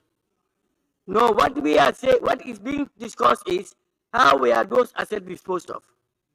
That's all what we are talking about, and that's what should be in the report. That's why when the order was made, I could not rule on that because I don't know the trend you are taking, whether you are making references only, which you have the right to do, but from your comments you are making, you are trading outside. You know, the motions, not only the disposal of damaged asset and related matters. This is the motions. And again, this is also a document that was submitted as evidence. You understand? So it means the disposal of damaged asset and related matters. So I'm making my laying a foundation whereby I will bring my argument based on the document I have. The committee was not mandated to look into where those assets he acquired were legal or illegal. The committee was tasked to find out those legal or illegal assets, how they were disposed of.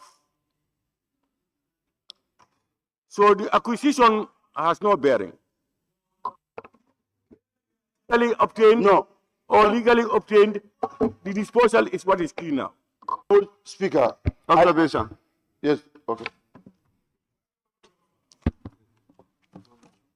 Honorable Speaker, I just want to observe that you are very right because the status of those assets was established.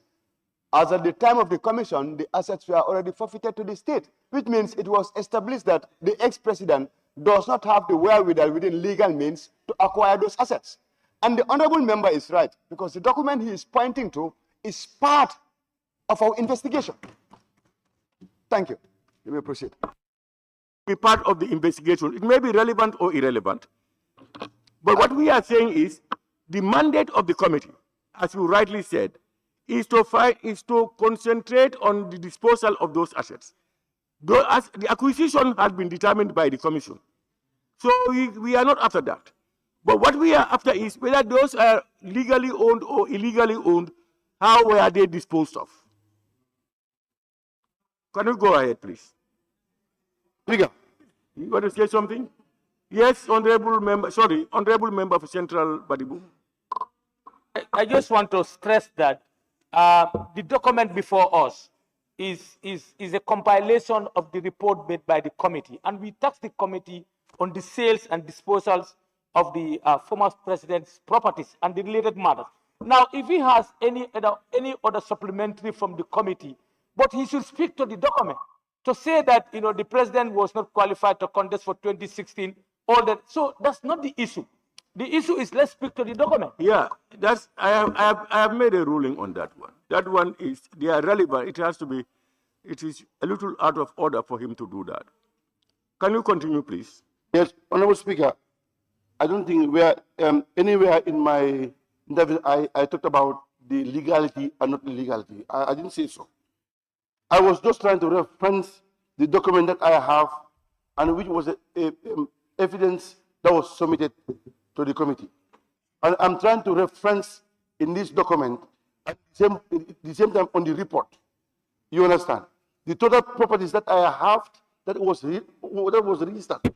And the total properties that was in the document, there is differences. You get me right? So, because what is declared and what was here in the document, there is a difference. So that's where the difference is. We are not after what he declared. That is now the terms of our reference. Whatever that the commission has declared to be his assets and they were disposed of, those are the ones we are referring to.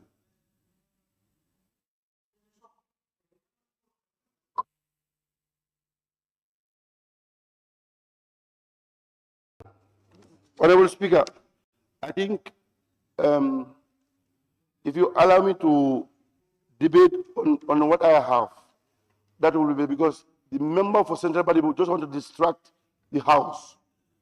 You understand? You allow me to continue. Yes. And Honorable Speaker, thank you very much, Honorable Speaker. Because, okay, that's fine. Honorable Speaker, if you check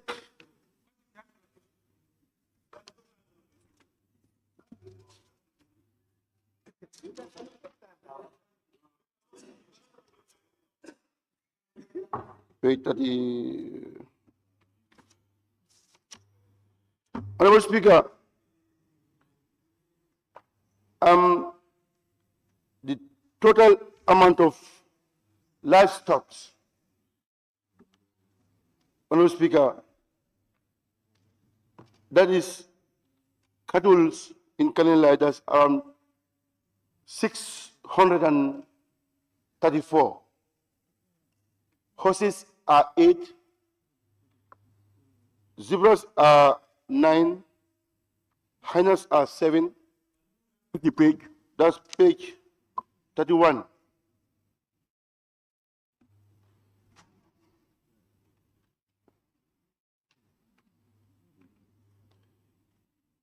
Yes, rams are 37. The essence of trying to reference myself on the evidence, basically, is where I make my submissions and my interventions. But now you are trying to allow me to not to reference myself from the document that was given to me. So it will be very hard, to give that because you can see the differences in what is already submitted in the report and in the evidence that he produced in 2016. So I'm trying to compare those evidences, then I can make my submission. You understand?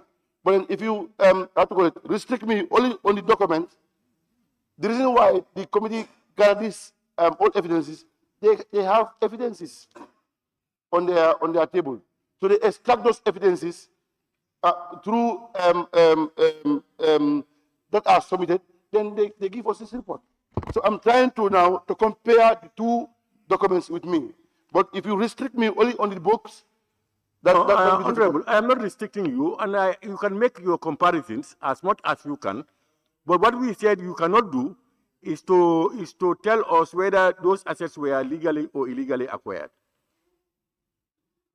These are the things we are saying. Whatever is related to the issue, and you want to make comparisons, you can go ahead. Yes. On the document that is submitted, that is the report.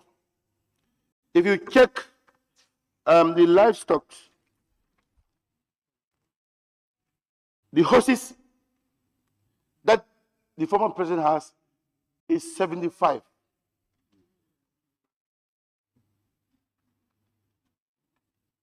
The highness here, he get 3. Then 2,000 of bulls. Here I get cattle in Canada 634. Honorable Speaker. But the submission that he has in 2016, from 1994 to date, we have 200 of bulls, 2,000 of bulls. Then cars, we have only 1. But include in this, the Honorable Speaker, the amount of livestock that was recorded with what he has recorded, there's a differences.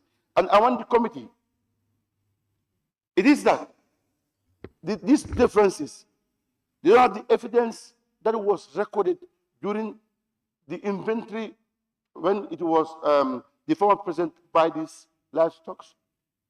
Whether the inventory, do they have the inventory or not? Or whether there was a record that was in place to get all this stock, because you can see the differences that was not in line in what he has recorded. Honorable Speaker, if you check the accounts, the bank accounts that are also registered in the document, we have 2 bank accounts that you have registered in 2016. But the committee's findings, the total accounts is 26 accounts, and 5 were foreign accounts. Honorable Speaker, and in these accounts, we have seen still transactions in other accounts that are in place still now. And in fact, all these accounts, their names are families, himself, and people associated to him. Now, those accounts who are still on transactions, I think the committee could have told us now the transaction, who make those transactions from 2017 to date. The list of those people should be indicated in the report, and how much they transact, whereby if we can get those monies back to government coffers, that will be better. Now, those ones who are transacted, you don't know, because I have not seen any name in the document that shows that this person has transacted this amount, the date and the year is not written in the document. Honorable Speaker, and I ask the committee to guide me through to see that document. Honorable Speaker, if you check page 109 of 323, that the accounts of former president and associates at Trust Bank. Honorable Speaker,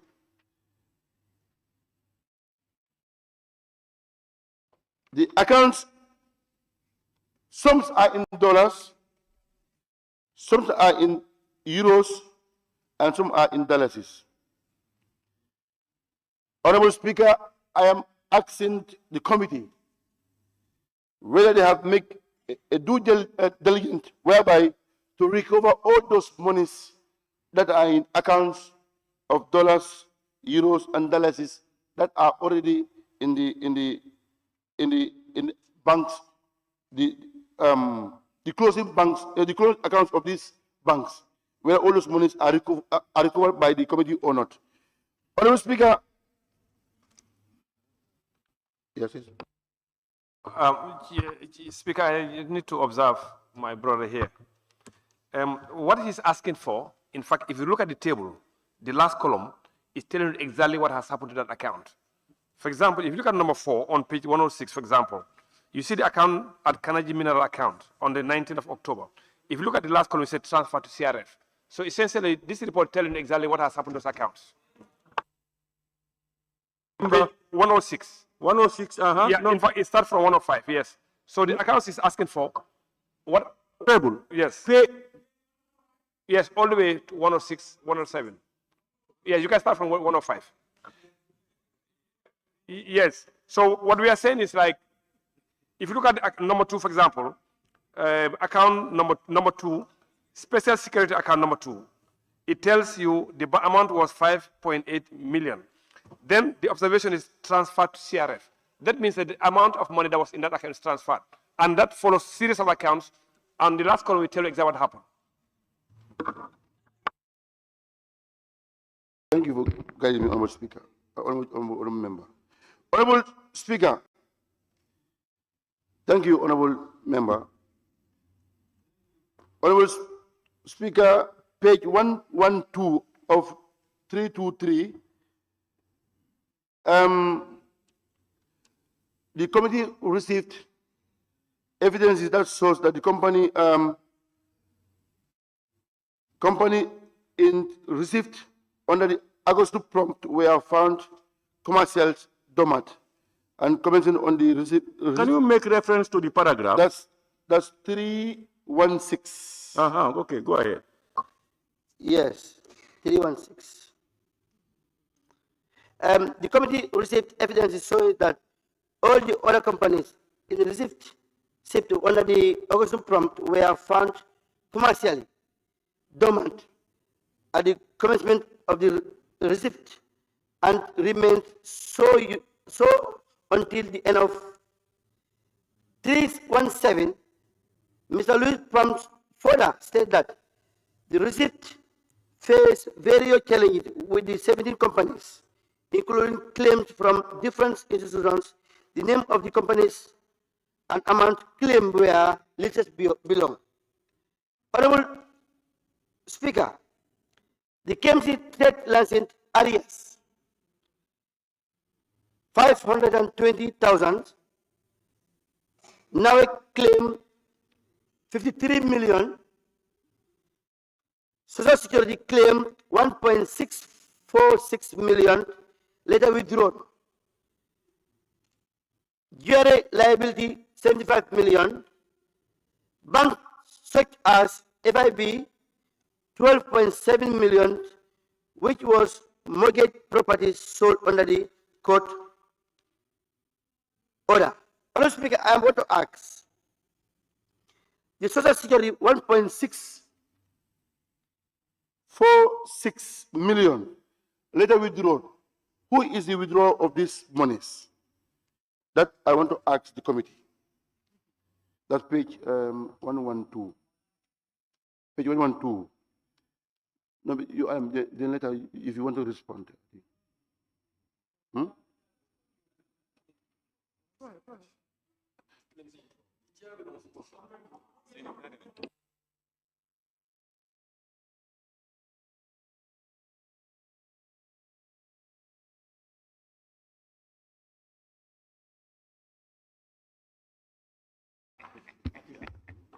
And the FIB banks, 12.7 million. That was a court order. We want to know, how was that court order done and where these monies were taken care of or not? Honorable Speaker. Honorable Speaker, I think I wanted to stop here and allow other members to intervene. Thank you very much.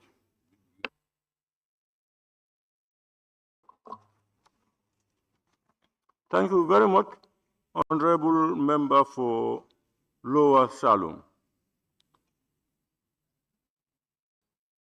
Honorable members, I now invite the Honorable Member for Nyaniga.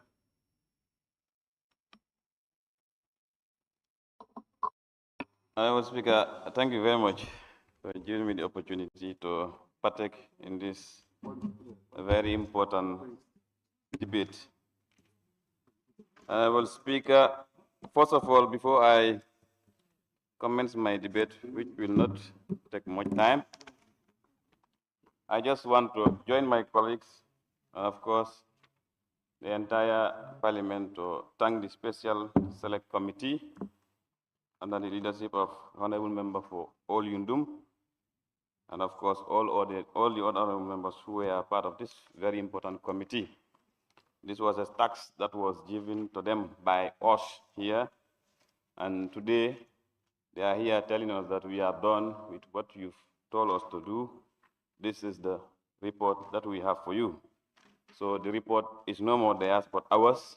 We looked at it critically, analyzed, and of course, even proffer recommendations where they fall short, and then we see what will come out of it in form of resolutions and so on. So, Honorable Speaker, I want to thank the special committee and of course all the support staff that we are supporting them, from the legal to the committee secretariat to some of the staffs. And of course, special thanks goes to you as the head of the institutions, because this would have been never possible without your leadership and guidance. So we want to thank you. And of course, the Office of the Clerk for the facilitation, because even sometimes I'll be teasing some of the staff and even the clerk. This was something that was never planned. It was never part of whatever activities that we have in Parliament.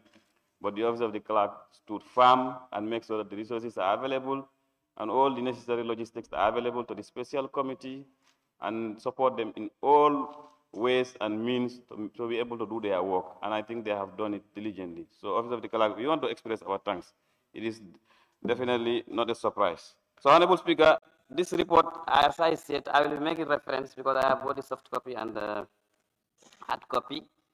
This report is not just a document. It is, like I said, I will quote, it's a mirror reflecting both our achievements as Parliament, because this is one of the major achievements as far as this Parliament is concerned. And of course, our shortcomings. We have to take note that there are some shortcomings. And as parliamentarians, we must ensure that this recommendation do not gather dust only, or this report will not be packed only to gather dust. We must approach this report openly, we debate openly, and then, like I said in my introduction, with open mind, and then proper recommendations, and where they fall short, we also highlight those things, and to make sure that this reaches the executives and it be implemented accordingly. And of course, on where we fall short on our oversight, we improve on those aspects too, because it is something which that is highlighted in the report. So, Honorable Speaker, moving on, I will just speak generally, not specific on issues, because I don't want to specify on certain issues, definitely. But coming to the Ministry of Justice, as mentioned in the report, and we have a problem with regards to enforcement of weak enforcement in terms of the asset recovery. We understand there are various procedures, ways and means that are embedded there at the Ministry of Justice, but we have to highlight that we have challenges as far as this report has highlighted, institutional challenges, weaknesses. So we have to make sure that how do we legislate, how do we do oversight to make sure we do those transformations and have something which that is standing and it will stand for the test of time. Because if you look at the Ministry of Justice, it is highlighted in the report that the Ministry of Justice struggled to enforce the High Court ruling of the Janet Commission recommendation on the seized assets of the former president. So this is something which that it should have not been a case, because you have institutions, you have departments, you have the ministries. Once some of these things are made, definitely, as far as enforcement is concerned, it should have not been an issue. But it's because of the fact that we have weak institutions. That's why enforcement was a problem, and it is definitely highlighted in the report. So moving on to also the Ministry of Finance, I will not talk about the recommendations because the committee have recommended very well as far as I am concerned for the Ministry of Justice. And then moving on to other issues, and an issue which that I am very aware of it, like the issue of the cattle sale. And if you looked at it during the uprising, many people were talking about the cattle, how can you sell a cattle this amount, and so on and so forth. But the problem, the root of the problem, as highlighted in the report, where is it was found out that the cattle seized from the former president's farms were sold off without transparent procedure. That is the fact. There was not transparent procedure followed. If there was transparent procedure followed, even if I was the individual employed to come and do the valuation of those cattle, definitely I will do justice. but not actually look at it and say, this is for this amount, this is for this amount, this is for this amount. So I think that is a lesson all of us we should learn, especially us as the oversight body. The records of the number of cattle, sale prices, as I said, and buyers, many things where just juggle up, you cannot understand. And these are issues that I'm not putting. It is highlighted in the report, as I said, Honorable Speaker. And again, I said lack of oversight. The Ministry of Justice and the Asset Management Task Force failed to establish clear guidelines for the sale of these perishable and movable assets. Because cattle, I am a farmer, I own cattle. You cannot just keep them like you save your money to the bank or whatever. If you have your cattle, you need to manage it. If you don't manage it, they will perish. So that's what happened. And we are all here. During 2017 early days and so on, we see how some of these cattle we have been, sometimes I have my brothers and so who are working at the abattoir. You see how these cattle were just been, sometimes you come, you see them slaughtering cattle there. You're going to understand. Everything was mixed up, Honorable Speaker. That's the fact. And if you cannot admit the fact, I think it's better you just listen. If you go to the abattoir by then, no, honestly, you will want to cry. But all that was because of lack of institutional enforcement on certain court rulings and the asset seized, and then how can we manage this asset? Because honestly, you have a fleet of cattle of 1,000 head or so, hundreds. We said this is forfeited to the state. A state is just a state. But if the state don't give this cattle to a particular person, manage this with all the resources, definitely nobody will care. So, and if they are not managed very well, 1 day, 2 days, 3 days, or weeks, we start seeing them perishing. So that's why people were capitalizing on that view, sell, go and butcher. I know Biden, many of my cousin brothers, the Joras, were enjoying most of the LOAs. So definitely it's something we do know that we as a country and us as parliament, definitely we need to look at. I know this is a lesson that we all learn from. So coming to the vehicle issue, this is another issue too, Honorable Speaker. It's another issue. If you look at the list, it's here, provided. You see some vehicles, the price tags that were given to them and how they were sold.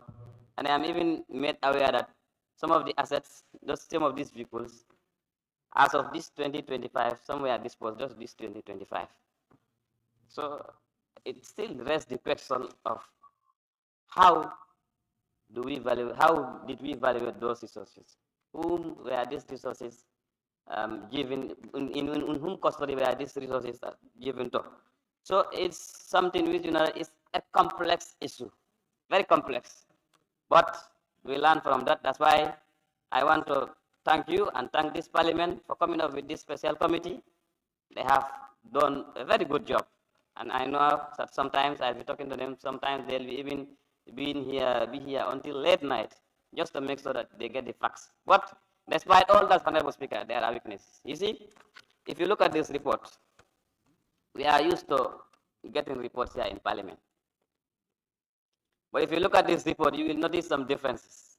And that I even confronted some of the members of the committee. In Parliament, there is a special way of reporting. And we have a special format of reporting. You cannot just tell me recommendation here, that there. You will mix up members. You will mix up members. You see, we have our committee secretariat, they are here. And we all know that sometimes you go on tour, you do this bill, and that's a format of reporting. And I don't know, I think they are part of the secretariat of this special committee. Probably, I don't know whether they don't guide you properly, or I'm not saying otherwise, but honestly, I'm not satisfied with the format of this report, Honorable Speaker. I'm not satisfied with the format. Yes, they are saying that the content is what is important. Of course, it's very, very important. The content is everything. And I have read through it, not everything, but the part that I think I have interest on. But how it is arranged, how it is formatted, I am not satisfied with it.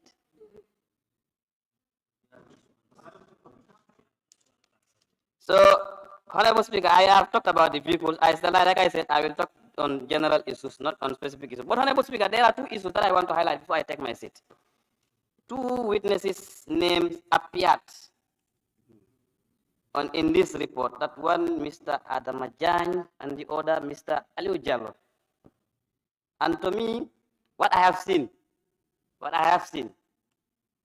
it's a clear and total contempt of the National Assembly that they have done.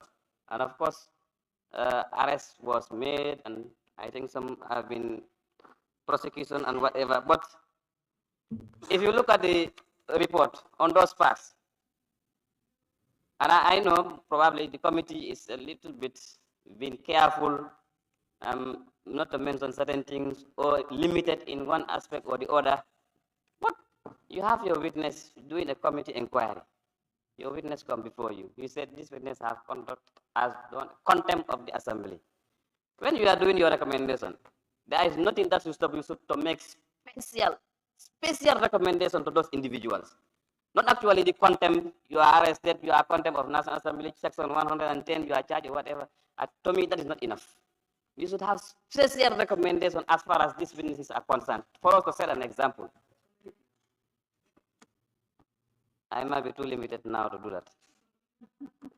But there should be special recommendation to these people. This is not my show, this is our show. And we are given the task to do this. If you cannot do it until this time now, you want me to do it just off my head like this, that will be very unfair to me. And you have spent months, even sometimes you will be at night and doing these things. So let us look at this collectively, all of us, you bring yours and I bring mine. Let's have a special recommendation for these two people. Please, let's set an example. If not, other commissions will come, other committees will come. Everybody can come and behave anyhow you want. And that is not the purpose of having this parliament. Let us not be, let's say, like how they call it, toothless bulldog or whatever. If somebody pinch you where you think that this is where my power lies, let's set an example. That's the essence. That's what I am referring to in this case. So, Honorable Speaker, I will conclude because, like I said, I cannot read everything. I cannot touch on every part of this. These are my interest part. I will conclude and I just quote this, Honorable Speaker. The special select committee report before us is comprehensive.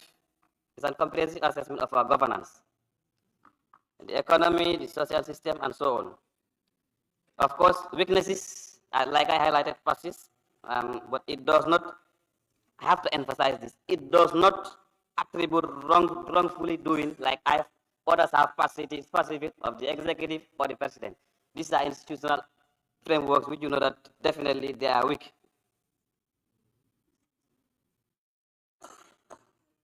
I will close by saying, Honorable Speaker, the special committee report is clear. It finds systemic weakness across our institutions, but it does not attribute to the wrongdoing of the president or his government. Instead, it recognizes reforms efforts which are already underway as highlighted in the report and call on all of us to share responsibility of its implementation, especially Parliament. Thank you very much. Thank you very much, Honorable Member for Nyanija. I now invite the Honorable Member for Talinding Kunjang.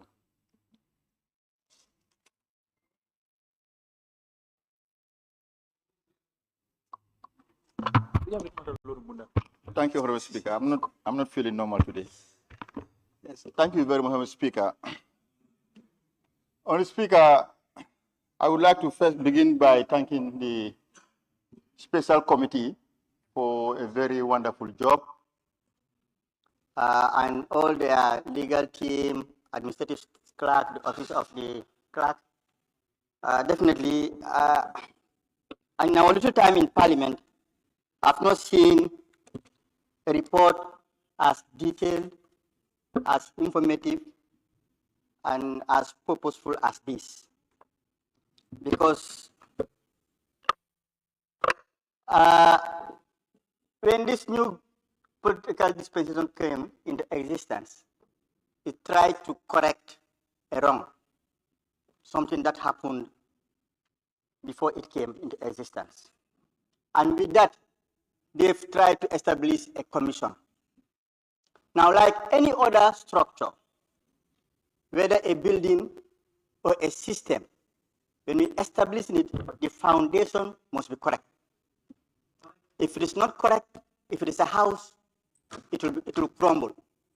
If it is a system, it will be beset with shortfalls and failures. And this report has highlighted exactly that. The failure of the government in setting the foundation for a very fruitful, result-oriented commission of inquiry. We've seen this in a lot of paragraphs. And the issue began with the court order. You issue a court order to preserve the assets of former president. But even before setting up the commission, the items, the assets that for whose purpose you've issued a court order, they begin to get lost. They begin to get destroyed, dissipation. And this is appalling. This is disheartening. Somebody mentioned here, Jammeh looted this country. I don't want to dispute that. But I would say equally, this government looted the country. Obviously, it's plain in this report. If you say Jammeh's assets are into billions, and you want to know how it is acquired, and you want to recover those assets, you issue a court order, court gives you the order to preserve and seize all those assets. And you set up a commission.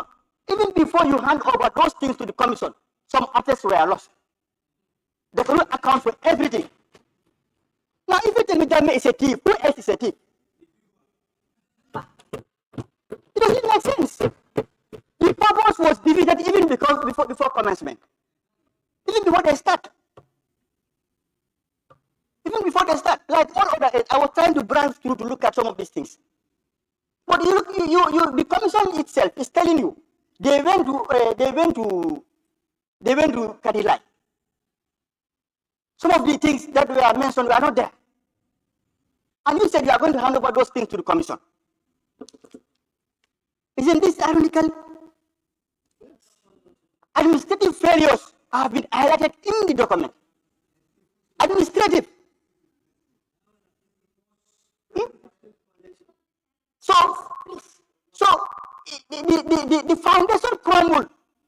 The foundation was poor. And if the government in itself is found wanting in terms of administrative issues, and even the commission you set, there is no organogram. There is no regulations to say how it's supposed to function financially. That is why in the beginning of the commission, it was beset with problem. The lead counsel having problem with the secretary of commission. Yes, and if you look at organogram in terms of the secretary is not under the lead counsel. But how are they having issues? Because there was no organogram. Who is responsible for who? Who is under who? Who is in charge of who? Nothing is there. Now, if that commission went on to look at some of these items, should you be surprised if they sell it wrongly? Valuation problems. Government that is in charge, that is responsible to ask departments of valuation. The commission, the report is telling you, even the commission, they undervalue some of the assets. The report is telling us that. So, I want to really commend is, discrepancies across asset list. Also, the council reveals that. Discrepancies, omissions. They went to Kanilai, assess all these dues, assess all the assets that are there, but the commission refused to examine those things. They were never examined. Go to 86, paragraph 86, you will see those things. Paragraph 86, I just noted paragraphs. Paragraph 86, follow the paragraphs. You can follow it two-way, whether by page or paragraph. Go to 86, direct. There's no 286, there's only 186. So don't confuse yourself.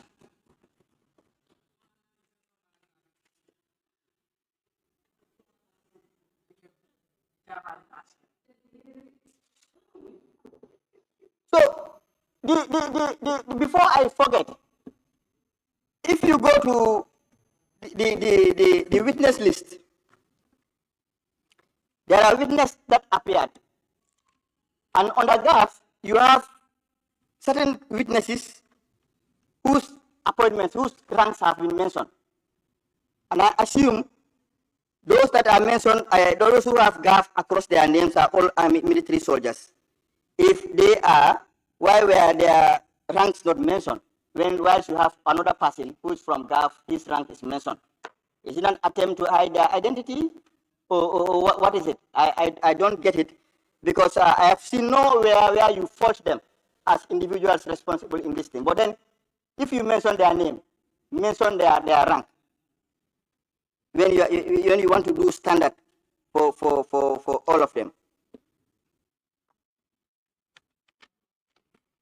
So the report is telling us that at the beginning, even at the beginning, the commission inherited a deficiency. They inherited what? A deficiency from the government.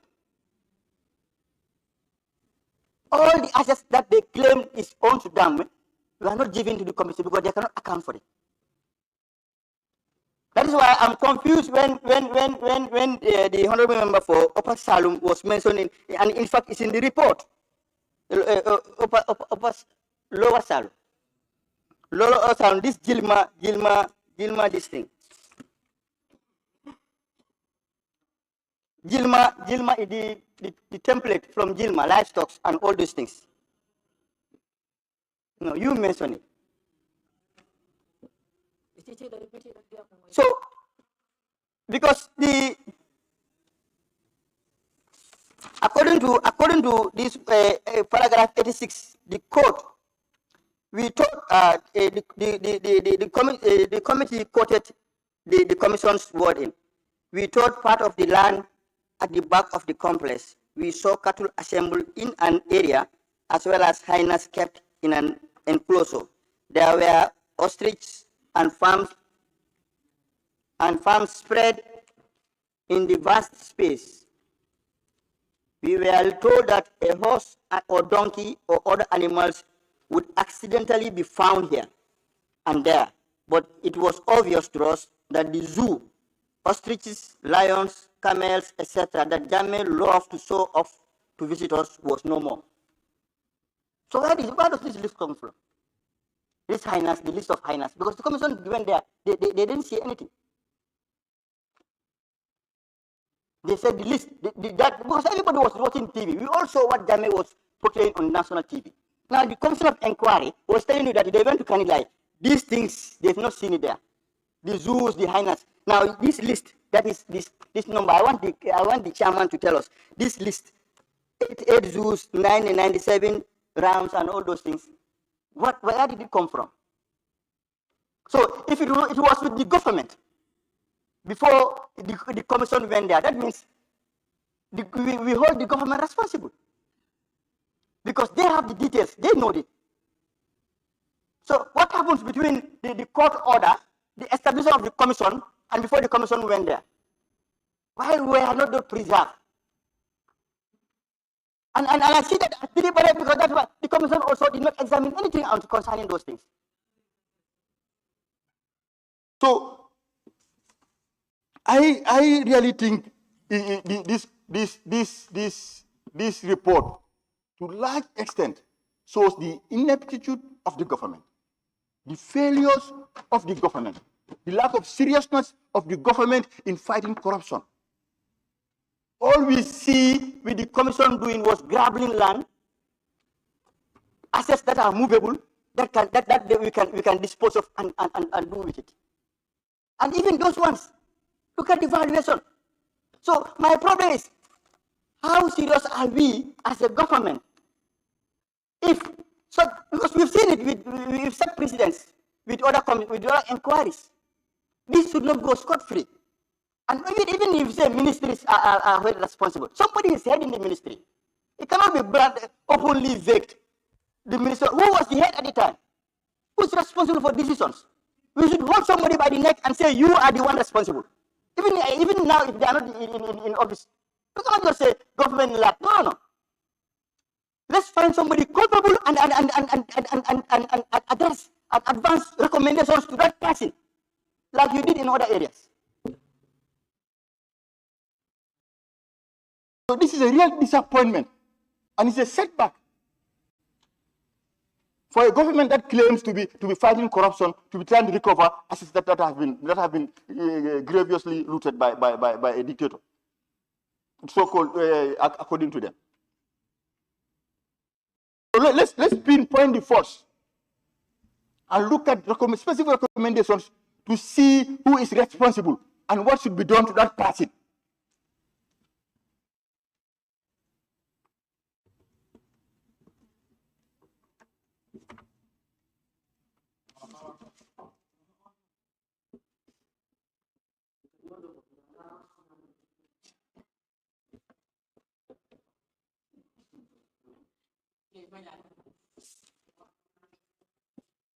You see, even the commission is telling us that Gilma, concerning the court order that was issued, that Gilma should take custody of all the animals, including the cattle.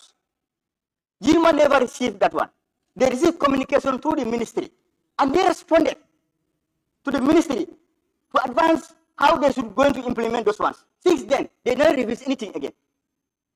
Who was the minister at the time? What were the reasons? When you call the person, did you interview him? Did you question why? You should be able to find out what went wrong in each of these ministries. Because it's vague to just say Ministry of Agriculture is responsible. No, somebody is in charge. Until we are able to do that, we cannot correct the wrongs that are happening in governments, in agencies and departments. So I want to sincerely thank the special committee and hope that the recommendations set out in this report will be respected by the government. I said precedents have been set. We've set health committee here. We've sent it. Before we know it, they've set up another committee just to trample on the report from the National Assembly. And they created scapegoats that have been displeased. That is completely different from what the select committee reported. Apology. We've set the recommendations. Outline whole people on their neck. Government came out defending ministers who have been found. So that's the purpose of this report. I don't want to doubt. I don't want to think I'm wasting my energy. That the next fortnight, next 2 weeks, government will come up with a report trying to defend certain procedures, trying to defend where are we. And the members of the special committee comprises it's a diversity. And I'm very surprised to see the conclusion they have drawn, remembering who the members are. Pro-government members are there. But there are certain truths you cannot hide it under the carpet. Even if you are deputy majority of leader, even if you are a nominated member, you cannot. No one should fault them. This is obvious. So let's be straight. Now, if we cannot wait Parliament's time, this is expensive. And I thank the Office of the Clerk. There has never been a report like this, to my recollection. So when we do that, we have expended resources on this. Assembly has expended extra resources on the select committee. It should not go to waste. Something must happen. We Gambians must begin to see that this government is serious about fighting corruption. Those that are mentioned we must see government taking action. If nothing happens, we know government is culpable. We are not going to discriminate anybody. Government, the entire system, as they have been doing, are culpable. Thank you very much, Mr. Speaker.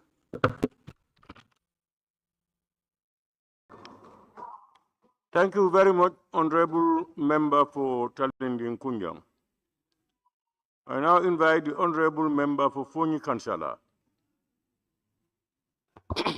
Thank you, Honorable Speaker. I thank the Chairman of the Select Committee, or Special, as it is called. And in making it special, I think we've also seen the report being specially printed. But next time we advise, this is money. And monetary gain is also very important. Make it very simple. When it is done, edited, then we could also find the needful. Thank you very much. Honorable Speaker, We are in a crucial moment. A boat that has already in the Atlantic Ocean. It is sinking and sinking. Today, we are talking of a report that the Select Committee has brought before us. I want to be very clear, Honorable Speaker. I got this report on Friday. It was not, it's not even signed. It was signed on Monday here. So I think we have to correct members saying we got this on Thursday. It was announced Friday was the day that we got this in our pigeonholes, but we managed to work on. So therefore, we could continue. Honorable Speaker, let's move to page 55, paragraph 183. I am referencing, and I want to be very clear. It's rather unfortunate if assets were declared, and the committee also has captured this, that assets were also declared.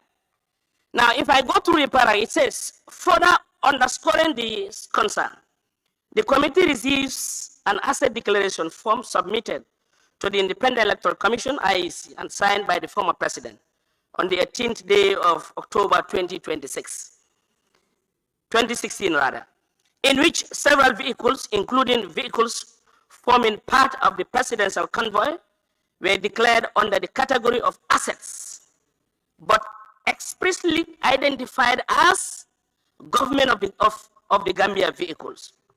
This declaration constitutes a direct acknowledgement by the former president himself that these vehicles were state-owned assets. It continues. Additionally, evidence before the committee confirms that the inventory of the vehicles relied upon by the commission was largely derived from records compiled by the government vehicle controller, Commissioner Mfamara Sediba, who maintains an official inventory of government vehicles as part of duties. See paragraph whatever for and substantially rely on this inventory further support the conclusion that most, if not all, of the vehicle disposed by the commission, excluding the tractors addressed specifically, were state assets. The committee therefore finds the commission proceedings to dispose of vehicles on the basis of inventory of government properties without first resolving critical question of ownership or affording the state's opportunity to determine ultimate use or disposition. Honorable Speaker, this is very clear. And if you said any vehicle, you know, as what Honorable of Talindin said, we are in a trying time. While it's in 2016 they came, you bragging. Words were used, transparency, accountability, profit, you name them. With all, as he has said, before even the commission is constituted, assets were looted. You say he loot, you also loot again. So who was the looter? This is bad. And you came to correct. You become more and get aspects of it. And I can, Honorable Speaker, we were following the proceedings of the special committee. I was shocked when a member of the special committee asked the chairperson of Janneh Commission, you are alleged of tax evasion, other issues. So he said, I am quoting, and today he wants people to recognize a commission called Janneh Commission. He said he doesn't recognize Alkali Commission because it was headed by a dictator. He said, a member of the committee asked him this question. So you want us to believe with this unfortunate commission called Janneh Commission? A president was elected, served with the mandate of people. Another one was elected. You vividly came and said that. So the message started from the commission itself called Janneh Commission. That's why I want to give, with your permission, Honorable Speaker, I'm taking the responsibility. I'm naming this commission as a Terry Kafo commission, not Janet commission, because they have failed woefully and brought us to this disgrace. You went and see this. It's wrong. All this collection. At the end of the day, sales were done. It's just like an ambience group. This is what we saw. It's rather unfortunate. Very unfortunate. This is the country that we are. 2016, you will see the hemispheres as if, I don't know, the heaven and earth will blow. Today we are in this mess. Millions are lost and unaccounted for. This is what we have. The committee had made it very clear. So we believe that in all honest, Janet Commission has failed Gambians, including me, who is from Fonyi Kansala. This is the first step. And to put it straight also, the government, by head of state, has failed Gambians. Honorable Speaker, that's the honest part. I will refer you to page 288. Let's go to page 288. I'm not ready there, they'll hear. Honorable Speaker, it says this. This is directly from the committee. So if whole and solely is been blamed, Minister X, Department X, this X, let's start from the head. Honorable Speaker, page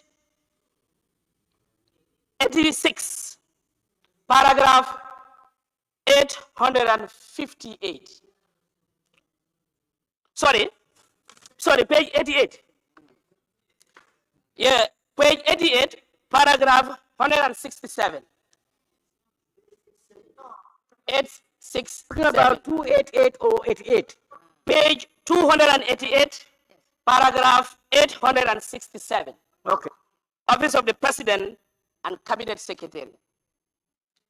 It says, the Office of the President, including Cabinet, serve as the central coordinating authority for the public policy implementation, interministerial coordination, and a high-level executive decision-making.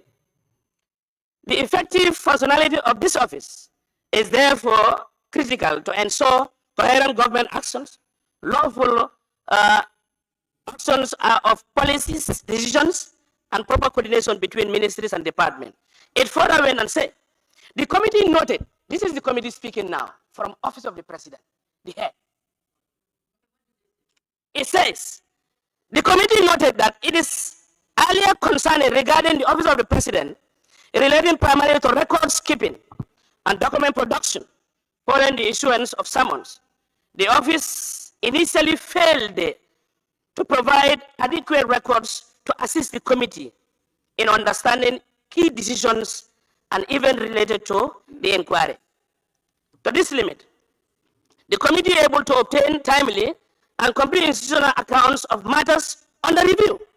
The committee noted, however, this situation was subsequently addressed following the subsequent appearance of the Secretary to Cabinet and the Head of Civil Service before the committee. Following that engagement, more comprehensive documents were provided with assistance from the committee work. You see? So if records were there, every, would they delay the committee? So it means there is something somewhere. They'll be knocking. We were informed. They knock from Ministry, Finance. They knock from Office of the President. They knock from Ombudsman. Every cohort. This is what they were doing. Records were not there. They were not intact. It wasn't even labeled properly. It's sad. You call yourself a government for the people, by the people. You'll be picking from Justice Ministry. Can you help me this?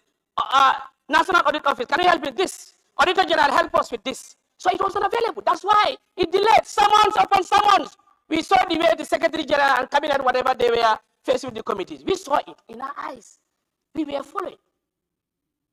It's rather unfortunate.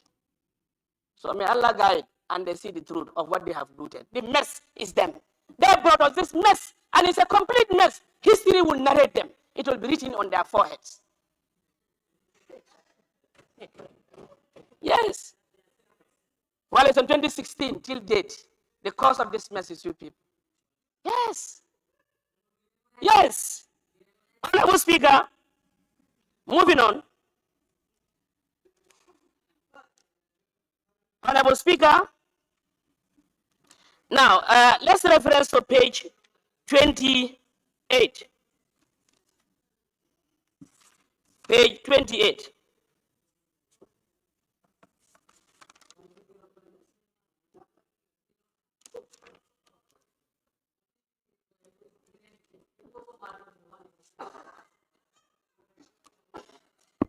Now, if you look at it, it says here, under the acquisition of the assets, how the committee also... Page 28. 28, yes. Also quote the paragraph. Okay, page 28, paragraph 87.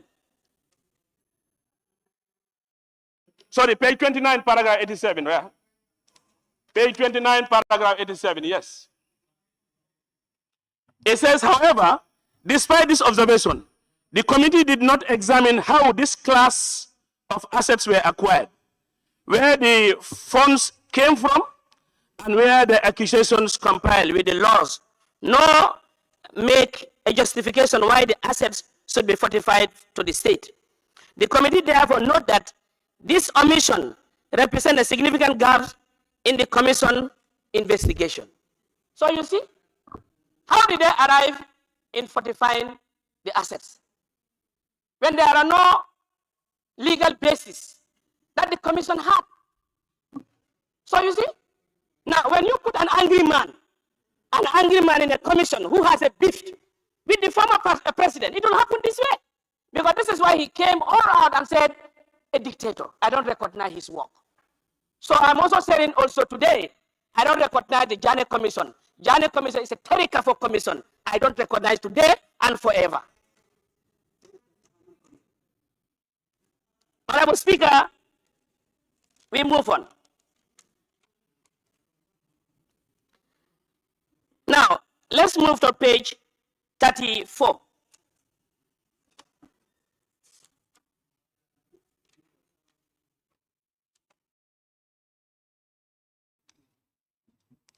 Yes, in page 34, the heading, paragraph 120, sales price.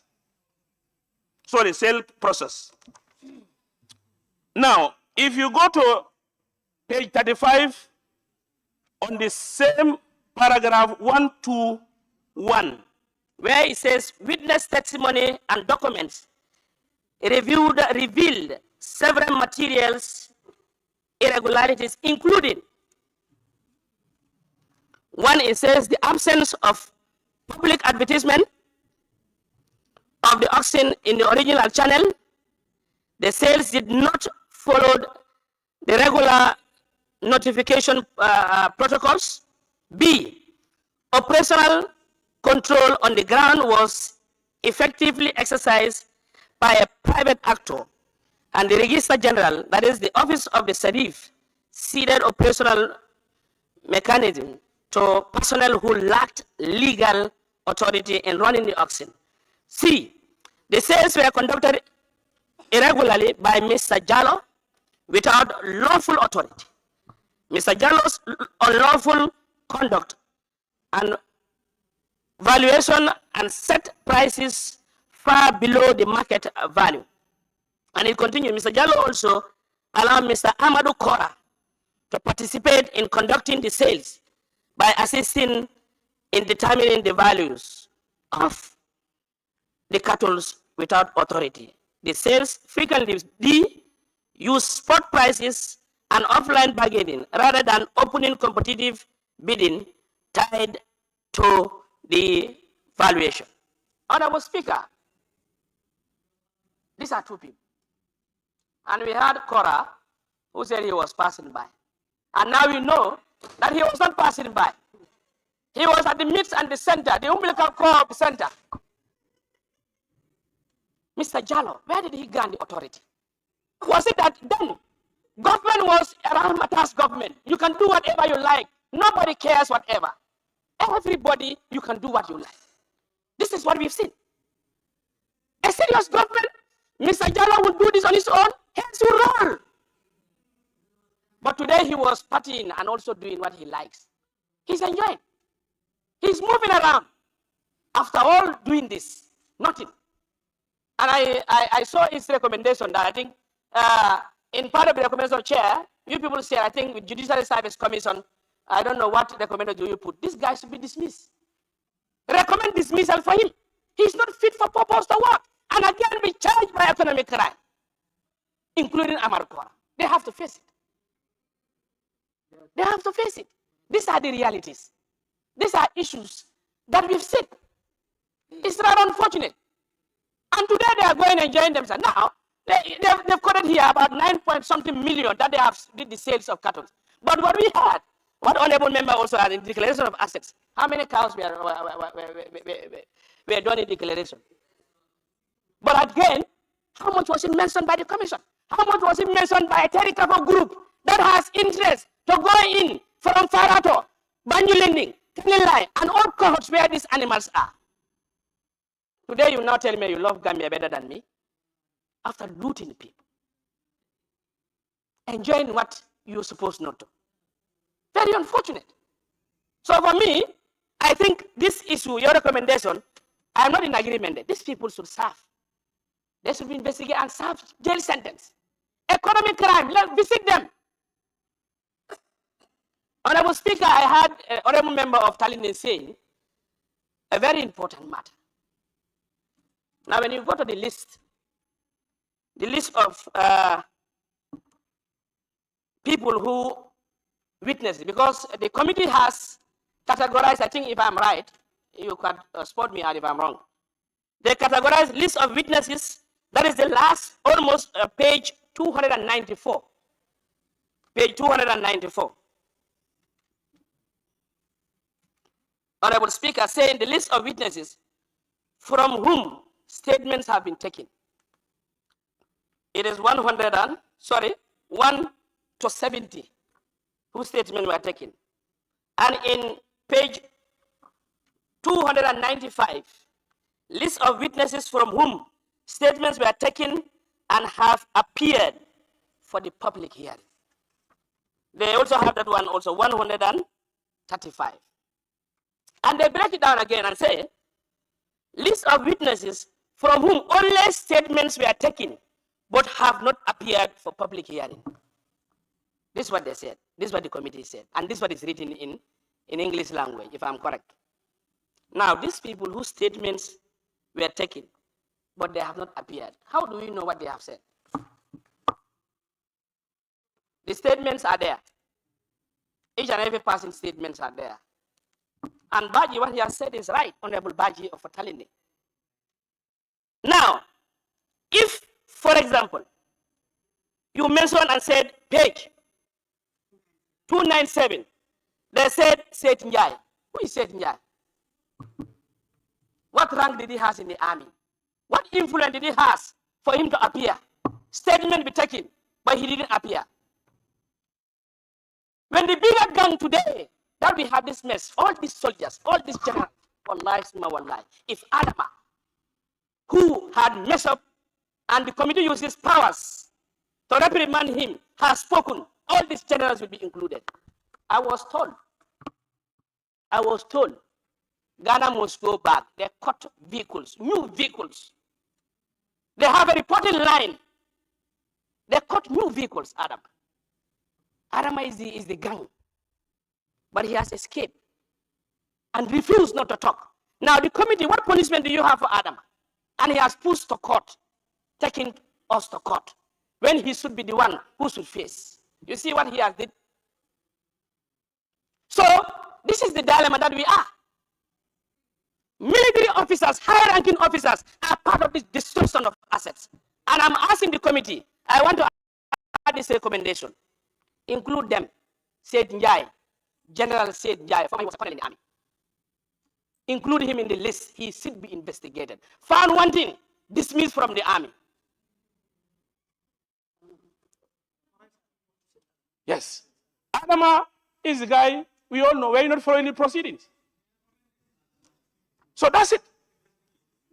And now I am telling you, currently, I don't know whether you people are informed. There is a compound in Banjul where the military police are the one collecting rent. They collect rent and submit it to their higher-ranking officers. I'm just giving you information and see, to take note and get guidance in it. Honorable Speaker. Observation. Moving on. Observation. Now let me just move. Thank you, Honorable Speaker. Honorable Speaker, point of order. Now let's move to page 51. Page 51, Honorable Speaker. Honorable Speaker, page 51. Honorable Member for Kansala. Yes. Please stop gossiping. So who is writing to a point of order? He said he has withdrawn. Let me continue.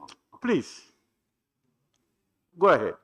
Yes, page 51, Honorable Speaker, in the recommendation, Honorable Chair, I want you to note this. Page 51, paragraph 167.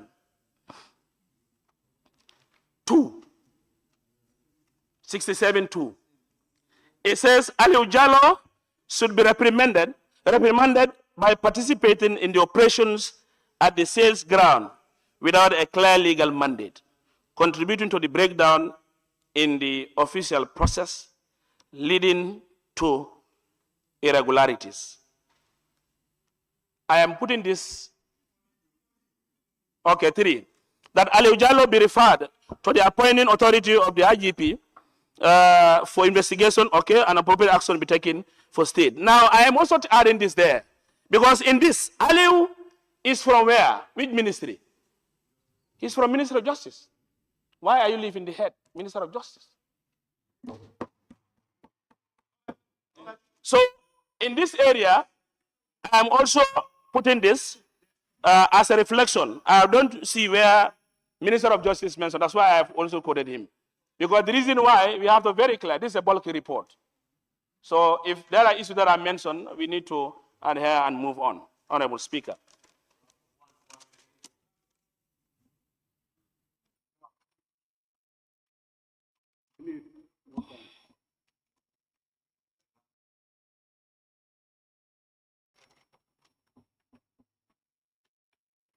Yes. Honorable Speaker, let's move to page 62.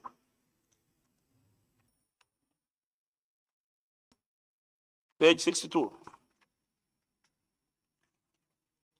Yes, in page 62, then 63, comprehensive list for auction of vehicles and assets. That is 14th January 2019 to 9 February 2019. Honorable Speaker, with all honesty, it ranges from page 63 down to 78. And they said a total of 44,438,500. The auction is reported to have generated receipt approximately to 51.6% above the combined reserve valuation. You reading? No, I'm reading the last, I said from page 63, then I'm now concentrating on the last cumulative total of page 78, top. 78, top, that says 44,438,500. The auction is reported to have generated receipts approximately 51.6% above the combined. Now, when you look at all the descriptions, and also the reserve prices and the amount, you will see it very insulting. Very insulting. A country called the Gambia, we have a commission. After doing all this, they'll come with this. And today they'll be parading and they are free. They are dancing in the street. Very free movement. I am the chairman of Janet Commission. I am the legal aspect of Janet Commission. I am the secretary of Janet Commission. We leave them spot free like that? Government. The head of state is walking and seeing them after misleading and also bringing us this volcano in this country. 3 years, we've been asking questions related to this. We were bailout. I have to thank myself and thank all members who are supporting. Others were saying enough. They know themselves. They know themselves. They were saying enough of these questions. But thank God when Mustafa rose, investigation was done. Then added the fuel with Gala. Today is here. We thank the boys and Mustafa and their team for participating in this to happen. If not, it will be a dead draw. Buried 40 feet. They will not even talk about this. We have to acknowledge their process and procedures. We thank them for a job well done. It was then what? Fire was on the mountain. It was coming to us. National Assembly member had to take the lead because of what? Pressure. When we are talking, defending ministers, ministers were even giving us false information and they were scot-free. No information. That's why we see disparate of different receipts. Receipts uncounted. You don't even know who bought what, who sells what, how much was it given. And this is the report. And the same. The committee also reported the same, not different. Reach a defense, they cannot even turn back. Nothing. Honorable Speaker, it's rather unfortunate.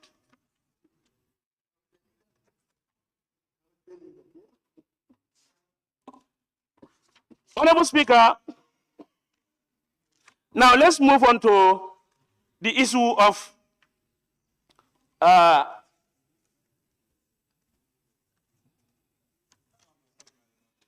yes, let's move to page 192.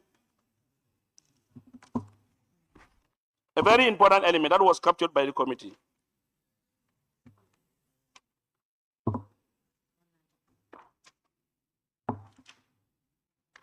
The committee says what? Transparency, paragraph 192, paragraph 588. The heading reads as follows.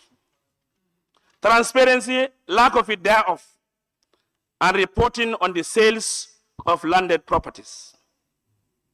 It says the evidence received by the committee shows that the receiver or trust has not been provided information and or updates to the interministerial committee or the Minister of Justice as required by the letter of engagement.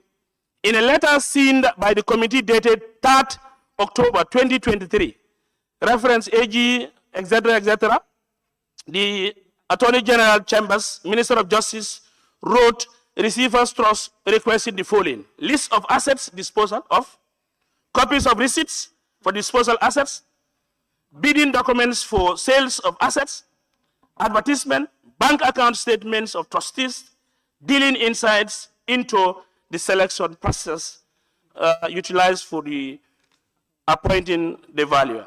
Now, it was not only done on this. FPAL also did the same request. Media also did the same request, whereby it says 592. The committee received evidence that the media Mulligan wrote to the Minister of Finance on the 3rd day of July 2023, and by the letter dated 6 July 2023, the Minister of Justice forwarded the letter to the Attorney General Chambers asking to be provided with the information regarding the sales of, among other things, landed properties, assets sold by Alpha Capital Advisory, June 2019 to 2023. The committee observed that the Minister of Finance could not provide the relevant information required by the media because it had been effectively excluded. It has been effectively what? Excluded. Almost entirely from the disposal process of the assets belonging to the former president. Honorable members, Minister of Finance excluded in this. What do you think will gain from this? A ministry, funds, is excluded. What can we gain from this? Should we even entertain this? So it's rather unfortunate. That's why it's only a government like this where this will be entertained. Yes, and this is a fact, reality. Minister of Finance, by then his head should roll. Who was the one who did this to make sure they are not included? Why? Why did they include them? You know, because if the ministry was on top of things, some of those irregularities would not happen. But they have a kabudu.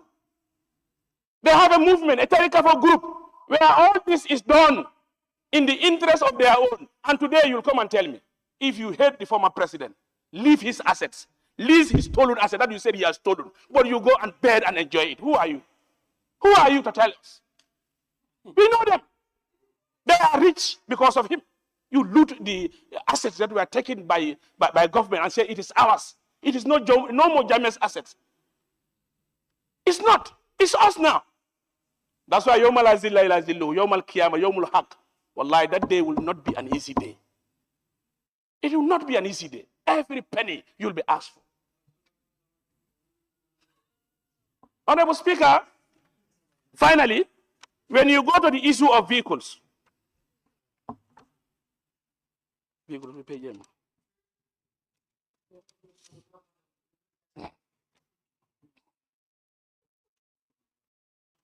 now let's go to 70, sorry, yes. Let's go to page 63. From page 63,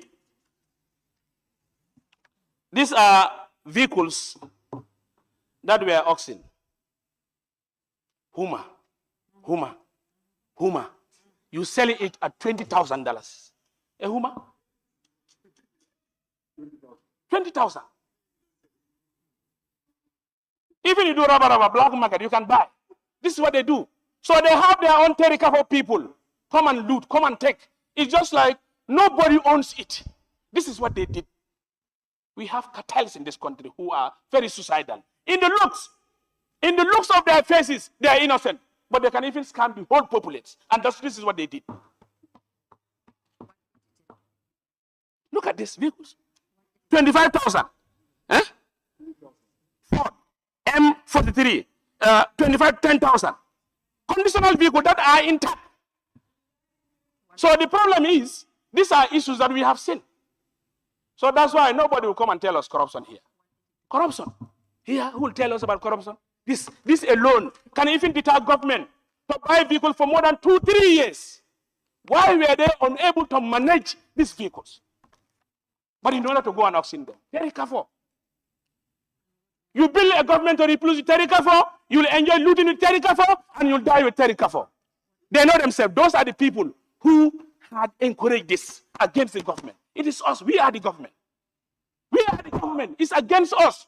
The assets are seized. It is no more Jammeh's asset. It's our asset. Why are they involving us in this? Why?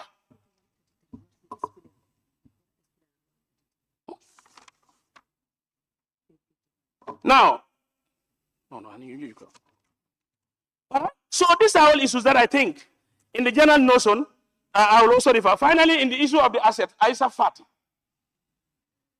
Honorable Speaker, I wanted to reference the area of lands. Huh? I want to be guided, the area of lands. Okay, let's go to, finally, to end my debate. I want us to go to page 176, paragraph 577, down towards page 190.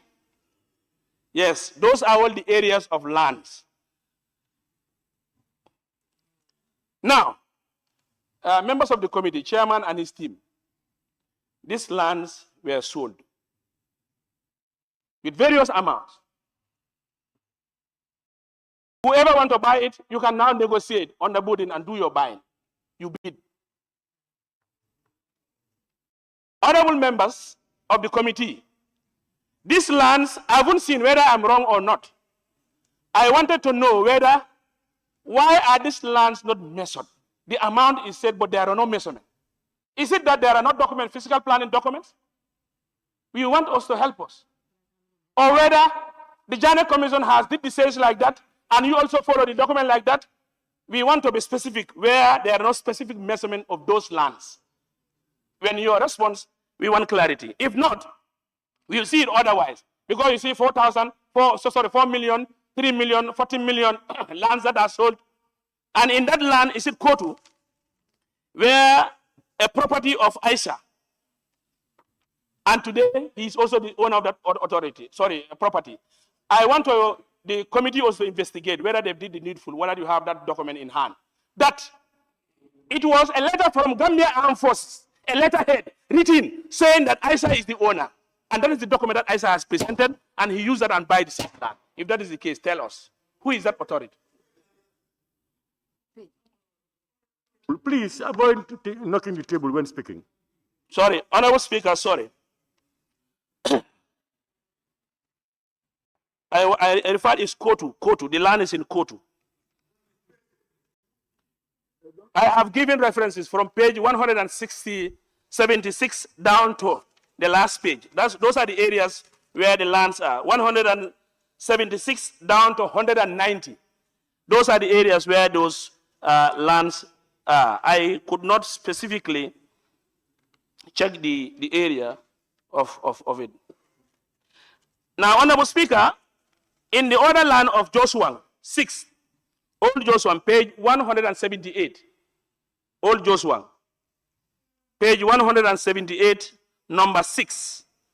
Old Joshua, sale price not sold, guided price 5,500,000. It says, the property was included in the approved list for sales. It was advertised in the newspaper with a deadline of October 18th, 2019, the time specified. One bidder was received from Meran Toure for 1.5. The contact person was informed, but he withdrew his bid. The original owner, Suleiman Jallo, had written to the Minister of Justice with an appeal to buy back the property. It was unlawfully sold to the previous president. 5. The receiver was instructed by Minister of Justice to put the property on hold pending litigation in the court and clarification for the rightful owner. Honorable Speaker, there is a lot of these scenarios where they said unlawful owner, unlawful owner. Do you people came with any document that shows how was it bought? With whom did he bought? These are issues that we also want to be guided, if possible, by the committee. Honorable Speaker, in that issue also, finally also, 16, page 181, number 16, page 181. Gunjur Beach Hotel, sales price not sold, guiding price not valued. The property was included in the approved list for sales. It was advertised in the newspaper with a deadline of 18th, 2019. The property has been returned to government. What is the latest of this property? We want to know whether the Terry Kafo group have already hijacked it. We also want to know what is the latest of this document, according to the committee. Finally, also, now, if you look at paragraph 578, receiver reported making the following sales in phase 2. Now, when you look at paragraph 10, the property located in number 214 Paradise Estate was returned back to its original owner. Please see the property named Yundum Cito Products was sold to Risk Group for 46 million. The government rescinded the offer and the payment was refunded to the buyer. We want to know what is also the latest issue of this of this property, if we are guided, whether you have any idea. On that note, Honorable Speaker, finally, I want to also show a dissatisfaction on the way this was reported. What we know is, after doing all the issues, we'll have a full end of recommendation, so that it will now have an easy understanding. But you take part, do the recommendation, you do the. What we want to add to the committee is, let them go and revisit this and come up with a separate, proper recommendation page where we'll have all this put and we can also do the needful. On that note, Honorable Speaker, I submit to myself and to the people of this country and the entire populace alike that what we are visiting today, this could have been avoided. This could have been avoided. It was a government that was singing transparent accountability. Today the mess is here. A big mess. And we've seen it clearly. that I will say, and I will repeat again to this government, Kalu inna lillahi wa inna ilayhi raji'un. Assalamu alaikum wa rahmatullahi wa barakatuh.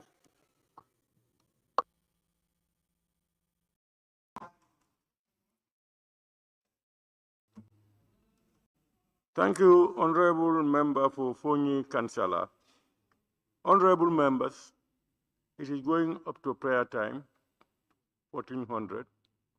And if you remember, some people left us in the hall and went to pray yesterday. And today we will not allow God to point at us. So I think we can have a 30 minutes break if you choose to. Is that okay, 30 minutes? We were gone until 2:30, and then we will suspend sessions until 2:30. Okay, the House is now suspended until 14:30.